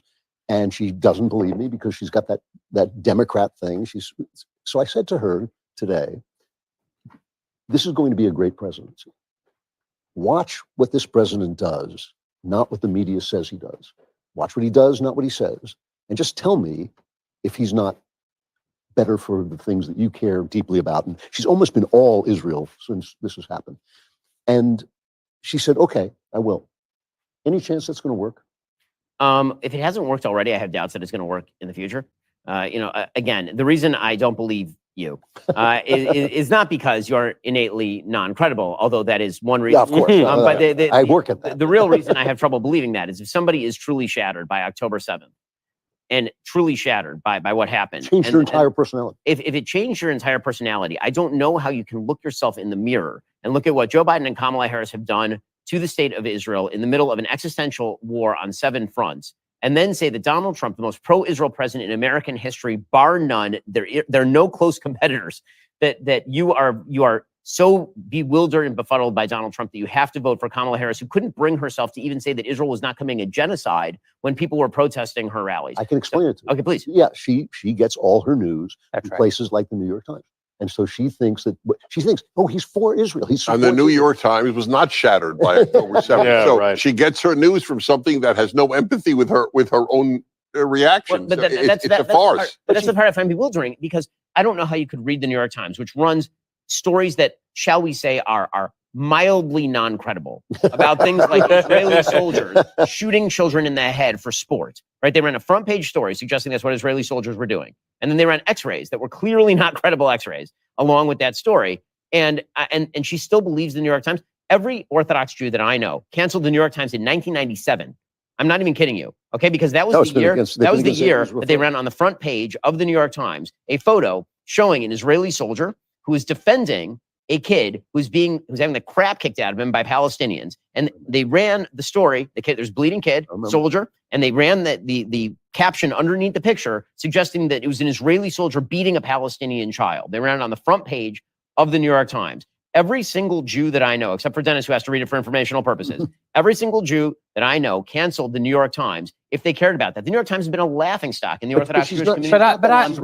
She's not that into new. By the way, this I should point out that Donald Trump did great with the Jews this election. Yes, yes. Did great. Yeah. He won districts in New Jersey. He has not come close to winning. He won in excess of 43% of the vote in New York. 1/3 of New York City went for Donald Trump in this election cycle. There were trucks that were broadcasting songs in Yiddish about voting. I showed one to Knowles before the actual, but it was amazing. They're going through Lakewood, New Jersey with a school bus blasting out in Yiddish, vote for Donald Trump. I want to say that this is a place where I think you have a little bit of a blind spot, Ben, and it's because you have a very high expectation of people generally, and particularly have a very high expectation of your fellow Jews. The truth is, most people are only beginning to wake up to the fact that the media is not credible. That's fair. Most people. That's what I'm saying. That's fair. That's right. And it is incredibly hard to change your priors. I mean, it's almost impossible for a person to change their priors. It requires the one thing that humans are the most loath to do, which is admit that they are wrong. And I'm not exaggerating when I say people literally take their own lives because that is easier. I agree with than you. changing their view of themselves and their view of the world. Absolutely. Than changing their But mind. And we have friends. We've talked about them on the show. I don't think it does that much good to name them because we have had relationships with them in the past. But we have friends who act today as though Donald Trump were never president of the United States. All of them have done that. Yeah. They are not impacted at all Yeah. by the actual record of the man being president. They are still reacting to him as though it were the year 2016 because they came to a conclusion in 2016. By the way, I came to that same conclusion in 2016. I wrote a series of letters to my friend Dennis Prager in 2016. Some of the things I said came true. Some of the things that I said did not. The presidency of Donald Trump was the test of the theories that I put forward in 2016. And now I can tell you which parts came true. I can tell you which parts didn't. And I can tell you how that's impacted how I see I'd like Donald to- Trump. I'd But like they to- don't do that. I want to react to your point about people not giving up what they have held, which is that's the great book, The God That Failed, it's a about great people book, who yeah. believed in communism and then saw that it was the greatest mass murder movement in the history of humanity. Wonderful book. So what people need to understand, and this is the central message of my life's work, has been the consequences of secularism. What happens in a post-Judeo-Christian world? That's been the most constant theme of all of my work. And the answer is that people do not stop being religious. They just change religions. Secular religions simply substitute for Judaism and Christianity. Environmentalism is a religion. Feminism is a religion. Communism is a religion. Socialism is a religion. All of these are religions. And an environmentalist is as likely to give up the belief that the world is about to implode from global warming as a Christian is going to give up belief in Christ. That is what we need to understand. They have adopted religion. The great quote is not from me. They say it's from G.K. Chesterton, but we have no proof that he said it, but he probably did because he was just so bright. But whoever said it, when people stop believing in God, they don't believe in nothing. They believe in anything. And it's only secular people who say men give birth. Mhm. Not all secular people say it, but only secular people say it. Why that alone doesn't keep people or convince people that God is necessary, even if you don't believe, you don't know there's a God, I don't care. I want you to understand what Douglas Murray, who is an agnostic, understands. The end of religion in the West is the end of the West. You know, the thing that I'll say also to you, Jeremy, is you're right. I do hold religious people and my fellow Orthodox Jews to a higher standard. And that's because they're supposedly holding themselves to a higher standard. So there is a higher burden on you if you're a religious person to hold up the facts of the world against the religious values that you claim to hold central to you. Mhm. You know, the thing as a religious person that you are called upon to do is to place aside your personal valuation of particular situations in favor of the values that are actually eternal. And so if you are having such a hard time giving up your perception that the New York Times is a solid and wonderful newspaper, that you're unwilling to see through that because for some reason that holds an identity to you in some way, no matter how many times your fellow Orthodox Jews are saying to you, for example, look at what he's actually doing, just look at it, then that betrays it does betray a lack of principle in some way. But most people read just the headlines. I understand. So listen, ignorance is a defense, but at a certain point, ignorance is no longer a defense, right? Of course, I'm defending Drew's friend, whom I do not know or know anything about, only because I'm a Zionist shill, and I assume that at some I've always point, said that about you, I'll yeah. be paid for my defense of it. In shekels. You always get paid in shekels. but no, all I'm saying is that the very fact that she said to Drew today, okay, I'll do that. Yeah. Means that in this one individual case, there's some hope. I don't think that we can say that this is a person for whom we can conclude that ignorance is no longer a defense. I think this is a person who possibly is in the process of waking up to their ignorance. And it's difficult, particularly, I bring this up sometimes on the show, right? It's difficult for people like us who spend our time advocating for values. And when you advocate for values, you're necessarily advocating for black and white. You're necessarily advocating for absolutes. But no humans live within the realm of absolutes. Humans live in the very, very messy thing called reality. And in the messy place called reality, when we say, I only say this for the audience, you know my argument because you've heard it. But when we say, for example, if you want to have a successful life, it's easy. There's really only 3 things you need to know. Don't have sex before you, don't. No childbearing before. No childbearing before marriage. Get a job, finish high school. Get a job, finish high and school. get married. Mm-hmm. But Ben has cited this study many times that the 3 most determinative things: don't have a child before you're married, Finish high school. finish high school, get a job.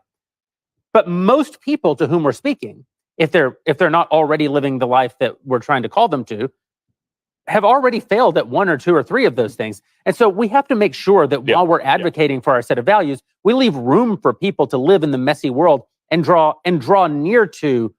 Because, by the way, we also don't perfectly embody our values. At best, we're trying to draw near to God, and we have maybe different points of view about exactly how that's accomplished. But that's the only place where I'm pushing back, and pushing back in particular because I think that you, in some ways, because of your superpowers, in some ways because of them, it can be hard for you sometimes to see that mere mortals sometimes are striving towards something. Because I get that, but I will say that I think particularly because the last year has been what the last year has been. Of course, it is an angering thing that people have not woken up earlier. Yeah, right? Yeah. I mean, again, I hope that your friend really holds by that. I hope that your friend does reconsider. I hope that the whole American people take this opportunity, frankly, to reconsider the inevitability and the reality of Donald Trump's second presidency and stop looking at it through the prism of MSNBC's linguistic inability to understand Donald Trump and start looking at as, is your life better? Because I think 51% of the population of the United States already concluded their life was better. And they did what you said. They did pay attention. A lot of people, even on the left, have said that voters paid attention to the fact that life was better under Trump. And I hope that your friend will make the check payable to Jeremy D. for it. We'll talk after. We'll talk after. Matt? Yeah, we also just can't underestimate the extent to which most and maybe not your friend, but the extent to which many anti-Trump people have just organized their whole identity around the simple fact of being anti-Trump. Yeah. And we talk about the cult of personality around Trump, but there's this on the other side, there's this strange sort of answer to that which I'm not sure we've ever seen that before around a particular person, where you've got millions of people who find their identity in hating that one individual person. Well, there is a deep religious phenomenon going on, which is, like so much of liberalism, just an ape and an inversion of Christianity. Just in Christianity, especially drawing from the Neoplatonic tradition that comes up through the scholastics in Christianity, going back to St. Augustine even, there's this notion that existence is good. So there is good, and good exists. We're not living in a Manichaean dualist world where there's the good force and the bad force, and they're ever at odds. There's just good. God is just good. And evil, in the Christian view, is the privation of the good. In modern liberal ideology, there really is no absolute good. There's just absolute evil. There is the pure incarnation of evil in Hitler, where you could say even Hitler's not Hitler, or now in Trump. When they say Trump is Hitler, they're saying evil is evil. Trump is evil. But that is an inversion of the Christian view. There have been 3 major horror movies that came out in the last year in which there was a demon, but there was no God. I'd never seen, even when it was a sequel to The Exorcist, they were possessed, but there was no God. It was only if you believed something. And you could bring in all these other religious traditions to exercise. Religious tradition was as good as any other. I've never seen that in a horror movie before, where the evil is pure and the evil exists. Yes, but there's no. It's a great example of this. Evil from the point of view of a nihilist. Yeah. I'm going to ask 3 questions from DailyWire.com members. These are people who support the work that we do, and I think receive good value from it. For example, access to all the shows, access to the films made by, only Matt Walsh of this lot makes any. But there are other films on the platform. You made Lady Ballers. Oh, that's true. There was a Lady Ballers movie. You can go over to dailywire.com/subscribe, become a member for 47% off today. You could use promo code Trump. Trump is our 47th president. I'll never get tired of saying it. It's pretty fun. And there'll never be a 48th. So this promo code will last for 1,000 years. He lied to me. He promised me that we would win so much I'd be tired of winning. Yeah. And I'm not tired of winning. I slept for 2 hours last night. I'm tired from winning. I'm not tired of winning. Yes. I want more. I want more winning. Yeah. So as a preamble to this first question, I want to tell you about the most moving moment of the night last night. And two people experienced it. Actually, Caleb experienced it, and then independently, I experienced it. I think Caleb experienced the actual moment of it, and I experienced a version of it a few minutes later. But even for me, it was moving. The celebration had happened. I think this happened to me as well. I think We had this just- happened- we I had think this just- happened to me too. Because I think it was a profound moment. It was profound. Yeah. It was the only time I That's right. choked up. Almost. Because so we probably all had a moment of this. The whole thing was happening, and our dear friend Siaka, Black Jeremy, That was it. Yeah. walked up and said, he put his arms around me and he said, "I'm not going to prison." I just wrote about this. Yeah. And Unbelievable. Siaka was there on January 6th. Siaka did not engage in any violence on January 6th, but he was there. He was he had his home raided by the FBI in Southern California 2 years ago. Day after a movie premiere. No. He had his home raided 2 years ago in Southern California, and then an entire year after having his home raided, by armed agents, he flew out here for the premiere of Lady Ballers, which he had played a small and very, very funny role in. And when he flew home, they pulled him out of line at the airport in LA and arrested him. They had years, 3 years to have done this. In fact, they had raided his home and they arrested him at that moment. And so here was Siaka realizing, and I say this to say, there are genuine consequences of elections. And here was a man realizing in real time what this means for him as a person. And the question from the member is, do you think Trump will pardon everyone from January 6th and the people that were jailed for praying in front of the abortion clinics? I think if he doesn't, that would be the worst possible sign that he's not going to use this opportunity to advance his agenda in any meaningful way. But I think he will. I mean, he must, and I absolutely think he will. I would be shocked if he didn't. He might not pardon every single. There may have been people who actually committed acts of violence. There were people. Yes. There were people on January 6th who but deserved to be in 90% jail. are political. Are political That's- And there's prisoners, an I do important believe- point to make. I agree with you. There's an important point to make looking down the barrel that we have a Republican White House, Senate, and probably House.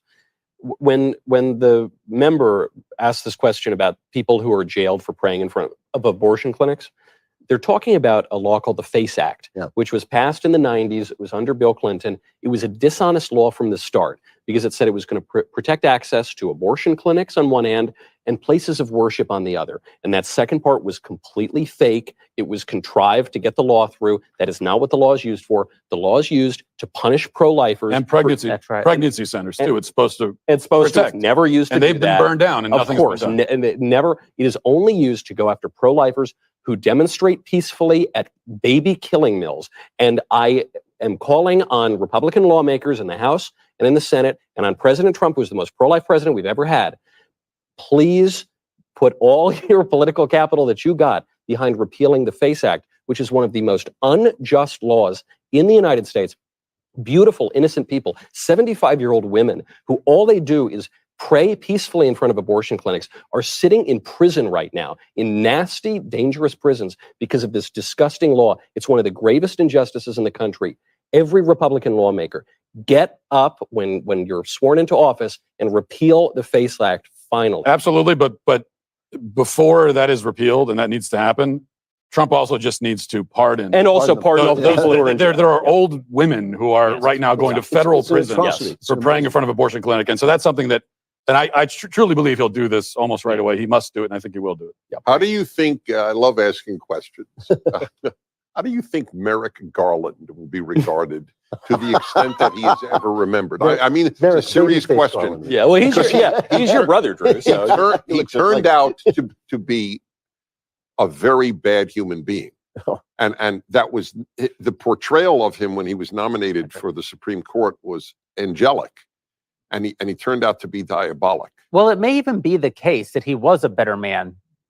People are broken by the circumstances. Some people rise to circumstances. I think Some people he was corrupted. are defeated by That's an interesting circumstances. answer. We talked last night about John McCain. Again, John McCain patriot, John I know McCain hero. that example. And Yeah. he gave into his hatred of Trump. And it Yes. seems to me that Merrick Garland gave into this hatred. Right. So it's one of these great philosophic questions to which there may be an answer. Can you know anyone, including yourself, until you're tested? Until they have power. It's a very, very tough question to answer. Yes. And it goes to my fundamental problem as we've been discussing this of late too, with Christians in America in particular, with evangelicals who abstain from the political process to maintain their vision of their own purity, that God disciplines those whom he loves. That doesn't mean that God punishes those whom he loves. Doesn't mean that God breaks those whom he loves. In fact, it's in the Bible. I think it's a New Testament idea, but that a bruised reed he will not break. But discipline is different. God does discipline those whom he loves. And you are disciplined through trial. You're disciplined through testing. So I think that no, you cannot know yourself until you are tested. And I believe that it is the responsibility of a man to go out into the world where the tests await. And if you abstain from life to maintain your idyllic view of yourself, what you're actually doing is saying, I would rather not be tested and see myself as good than be tested and find out. Or probably more accurately, it's not be tested and find out. It's be tested and be made better. You know, it's an interesting paradox that, as Jordan said last night, and this is absolutely true, the left looks at every relationship in terms of power. Power is the only reality they believe in, and yet they never question what it's going to do to people to have the power, for instance, to redistribute wealth, which is, to me, the great flaw in Marxism, is that there's this entity, the state, that is going to do all these things, but nobody's going to have any power. And, the minute you give people that power, they become corrupt. Power is incredibly corrupt. So in terms of test, I'd like to share something that I addressed to Christians about, a year ago, after October 7th, when a certain eruption, I don't want to overstate how much, but a certain eruption of anti-Semitism took place in the most pro-Jewish, non-Jewish country in the history of the world since perhaps Darius's Persia. And what I'd said was not a lot, but I'm reading reports of Jews taking down the mezuzah from their doorpost. Mezuzah is this little box containing a little part of the Torah, love God with all your heart, and the credo of Judaism, hear, O Israel, the Lord our God, the Lord is one. And I said, instead of Jews taking it down, why don't Christians put up a mezuzah on their doorpost? And I want to just say, and I'm almost holding back tears, the number of Christians who sent me pictures of themselves standing in front of their door with a mezuzah, and the Daily Wire is a perfect vehicle for that project. You're not defying the Gestapo, you're not risking your life or limb, but you are doing something heroic. Just putting that little box on your doorpost. I know several people who started wearing Patty Jewish Heaton stars, which Patty Heaton did. Patty Hinton did it. Patty's great. Yep. Patty, an incredibly devout Catholic and actress and Nashville resident, and longtime friend of all of ours, I think, really took up that cause. It's not in any way for a Christian a violation of anything. Verses in our Bible. Exactly. Love God and love your neighbor, the two great principles. This begins with the love God. Dennis, what do you think about this option? Instead of putting the mezuzah up, could I just wear a giant shtreimel? Because I think those look really cool. The furry ones. The fur ones. So wait. They're expensive. Just wear one. Just wear it or in general. Put a picture of you wearing one instead of the mezuzah. It could be my new headshot. This is my favorite question of all the questions asked by dailywire.com members during the broadcast today. What concessions should be made by Republicans to keep this level of participation and support from the center and center left? Essentially, Donald Trump picked up enormous gains among non-traditionally conservative voters. The question is obviously a controversial one. It's what continued compromises should be made to keep that coalition. You don't place. have to. Trump didn't give up much. He spoke in a somewhat mealy-mouthed way on abortion, which was the one issue the Democrats were getting some traction on. Other than that, and I don't think he conceded much, if anything, in principle. Bobby Kennedy was scandalized by his own party. Elon Musk was scandalized by his own party. The people on the left were just, the left had gone too far. And so they started to make this turn of their heads and their minds to the right. That's an opening and an opportunity for us. Just as, I don't know, when I was younger, I was less conservative. I was always kind of conservative, but I've become deeper in my conservatism over time. Well, good. Let's welcome Kennedy or Elon, wherever they are, but let's invite them to come a little deeper into conservatism. I think, they're on our team now, and team politics is important. So let's bring them in. So that's very idealistic, and I think almost totally wrong. So I think the reason I say that is because Donald Trump went through the Republican national platform and stripped 3/4 of the policy out of it. He forcibly dissociated from Project 2025 and then said publicly a week before the election, anyone whose name was in Project 2025 could not be part of the administration. So the idea that he didn't make concessions in order to win a broader coalition is not true. Now, I think the answer to the question is it's situational. Okay, so one of the things that I think is really important, particularly in our line of work, is to separate the principled from the pragmatic. These are not exactly the same thing. And when you are in the practice of politics, the principle has to be tempered by pragmatism. So it's our job to say how far politicians are straying from principle. And then it's their job to try and get 80% of the pie. And so the question is, how much do you have to give up in order to continue to receive 51% of the vote? And I think, I mean, let's be real. It was a landslide in the terms that we use for presidential elections. And a landslide. I mean, like normally if you say 51-48, that's now considered a presidential landslide. But in any other area of American life, if you said that you had a room of 100 people and 51 voted one way and 48 voted the other, you wouldn't go, my God, that's a blowout. You'd say that's pretty close. In other words, this is a very, very tightly divided country still, clearly. Right? We've had 3 consecutive, incredibly tight elections. And if you go back before Barack Obama, you had a very tight election in 2004 and a very tight election in 2000. This is a very closely divided country. What that means is William F. Buckley, who is now widely derided for reasons that escape my understanding. William F. Buckley once said that the purpose of a primary is to select the most plausible conservative candidate who could win. Right? The most conservative candidate who can win. And that is the same answer today.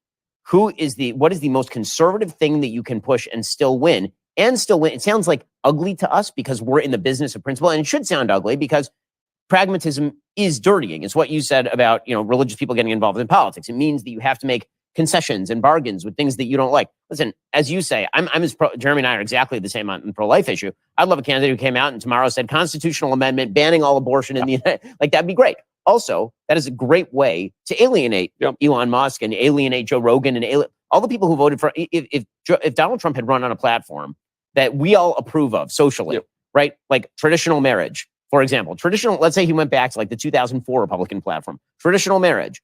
No abortion, even if you took the George W. Bush position with exceptions for rape and incest, it would have been too much for them. Those positions, Rogan's not on board, Elon's not on board. Okay, that's the reality. The Republican Party just jettisoned 2/3 of its economic program in terms of spending. I'm old enough to remember the Tea Party. Well, not long ago, the Tea Party was all about government spending and national debt. Donald Trump spent the most money of any president in history up until Joe Biden.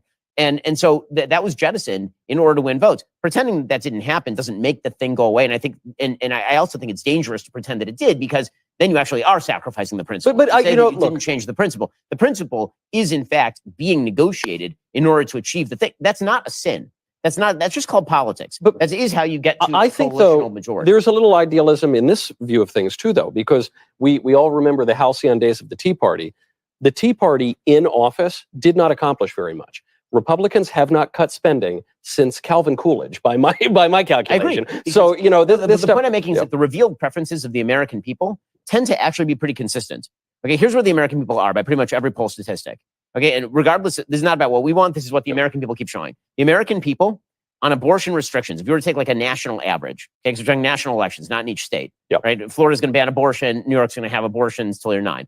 But like on the average, the American people are somewhere between 12 and 15 weeks on abortion bans. If you're looking at entitlement spending, the American people are fine with entitlement spending. They don't want the entitlements touched. They want that maintained. And they get very, very scared anytime anyone talks about a serious entitlement reform, including smart ones like the one that should have been done in 2005 when George W. Bush essentially recommended, for all the hatred we have, his proposal on Social Security would have made this country so much richer, it's not even imaginable. Okay, he suggested that we just take what you were putting into Social Security and put in a private savings account that would have been invested in the stock market. Can you imagine if they had done that? The stock market is currently riding at 43,000, the Dow Jones Industrial Average. I don't even remember what it was riding at in 2005. I promise you it was a fraction of that. So all that's been jettisoned. Okay, and the American people don't care about that. They also don't want high taxes. They want low taxes. They want high spending. They want some abortion restrictions, but not tons of abortion restrictions. They don't seem to care too much about gay marriage anymore, right? Like this is where the American people they want school choice and they want the border closed, right? They want school choice, and then on our side, they want school choice. They want the border. No, not just on our side.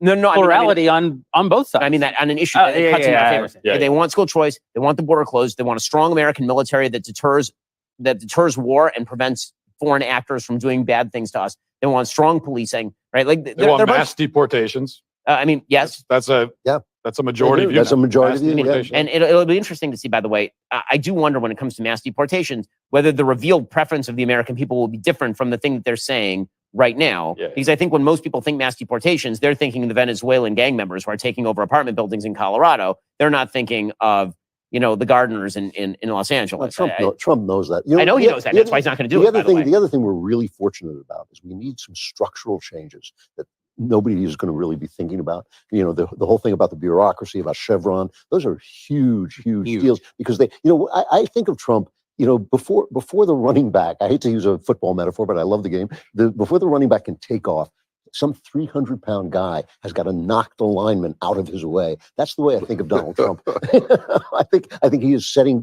You should teach this stuff to Tim Walz. He might have won if he'd known this. When you're running a pick six play. No, I think this is the moment when the future of conservatism, the structure of the future of conservatism will be built. It's not when conservatism will be built. So I would like to read. Will become possible. I would like to read one thing to everyone and then ask Dennis Prager a question before we part. And here's what I would like to read you. I've not read this in advance, so you're experiencing it as I do, but I suspect you should grab your leftist here tumblers. From the official Barack Obama Twitter account, here is our official statement on the results of the 2024 presidential election. A statement by President and Mrs. This is the actual header. Statement by President and Mrs. Obama on the 2024 presidential election. They've decided to put out a written statement because, as we know, they're very camera shy. Over the last few weeks and through Election Day, millions of Americans cast their votes, not just for president, but for leaders at every level. Now the results are in, and we want to congratulate President Trump and Senator Vance on their victory. This is obviously not the outcome we had hoped for, given our profound disagreements with the Republican ticket on a whole host of issues. But living in a democracy is about recognizing that our point of view won't always win out, and being willing to accept the peaceful transfer of power. Michelle and I couldn't be prouder of Vice President Harris and Governor Walz, two extraordinary public servants who ran a remarkable campaign. And we will always be grateful to the staff and volunteers who poured their heart and soul into electing public servants they truly believed in, including Hitler. As I said on the campaign trail, America has been through a lot over the last few years, from an historic pandemic and price hikes resulting from that pandemic to rapid change, and the feeling a lot of folks have that no matter how hard they work, treading water is the best they can do. Those conditions have created headwinds for Democratic incumbents around the world, and last night showed that America is not immune. The good news is these problems are solvable, but only if we listen to each other and only if we abide by the core constitutional principles and democratic norms that made this country great. In a country as big and diverse as ours, we won't always see eye to eye on everything, but progress requires us to extend good faith and grace, even to people with whom we deeply disagree. That's how we've come this far, and it's how we'll keep building a country that is more fair and more just and more equal and more free. Wow. What about the existential threat, though? I want to say that this is a very gracious statement, much like her very gracious statement, probably written by the same person. And it is obvious that they are setting up their next move. They're saying, we believe in the peaceful transfer of power, which is obviously a repudiation of Trump. And they're saying that we have to abide by the Constitution. They're talking about democratic norms. They are obviously prepping to shift toward a full assault against Donald Trump for being violative of the constitutional norms. It's not the first time they've trotted out this particular play. I don't think it works again. No, I think you can only impeach the guy twice. I know that's not in the Constitution, but practically twice is enough. Well, the biggest problem that they've got is that what are the things that he's going to do that they're going to claim are anti-democratic? Schedule F employment in the executive branch? Maybe. Like that if that's your best shot, my dude, like I don't think that's going anywhere. I mean, these are people who wanted to kill the filibuster 5 seconds ago and pack the Supreme Court. And so I feel like they're now it's holy writ. Right, exactly. Yeah. Now they're not going to want to touch the filibuster for the rest of time. Should we pack the Supreme Court, by the way? This is our opportunity, right? And kill the filibuster? I mean, like, why not? Let's go, baby. It's time to ride or die, baby. And pass a national abortion ban and reinstitute Project 2025. Because it's obviously the right thing to do. Dennis, before we part company, you promised Ben and I a story about your sons. Oh, thank you. Yes. So here we go. So it's perfect. I set you up all last night. I told you that during our sessions that I had said publicly that the happiest day in my life was in 2016 when Donald Trump won. And that includes, I would add in my speeches, the day my 2 sons were born. So the first question anyone asks me is, have your kids, have your sons heard you say that? To which I say, yes, absolutely. I now have proof.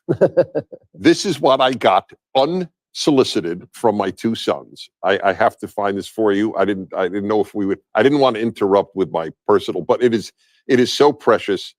And if I just can't, I probably can't find. There's so many texts here. Okay, so basically, first I get a text from my older son. Okay, and it's basic. I wish I had word for word. They're both a riot, my sons. So my older son says, now the day your 2 sons were born is your 3rd happiest day.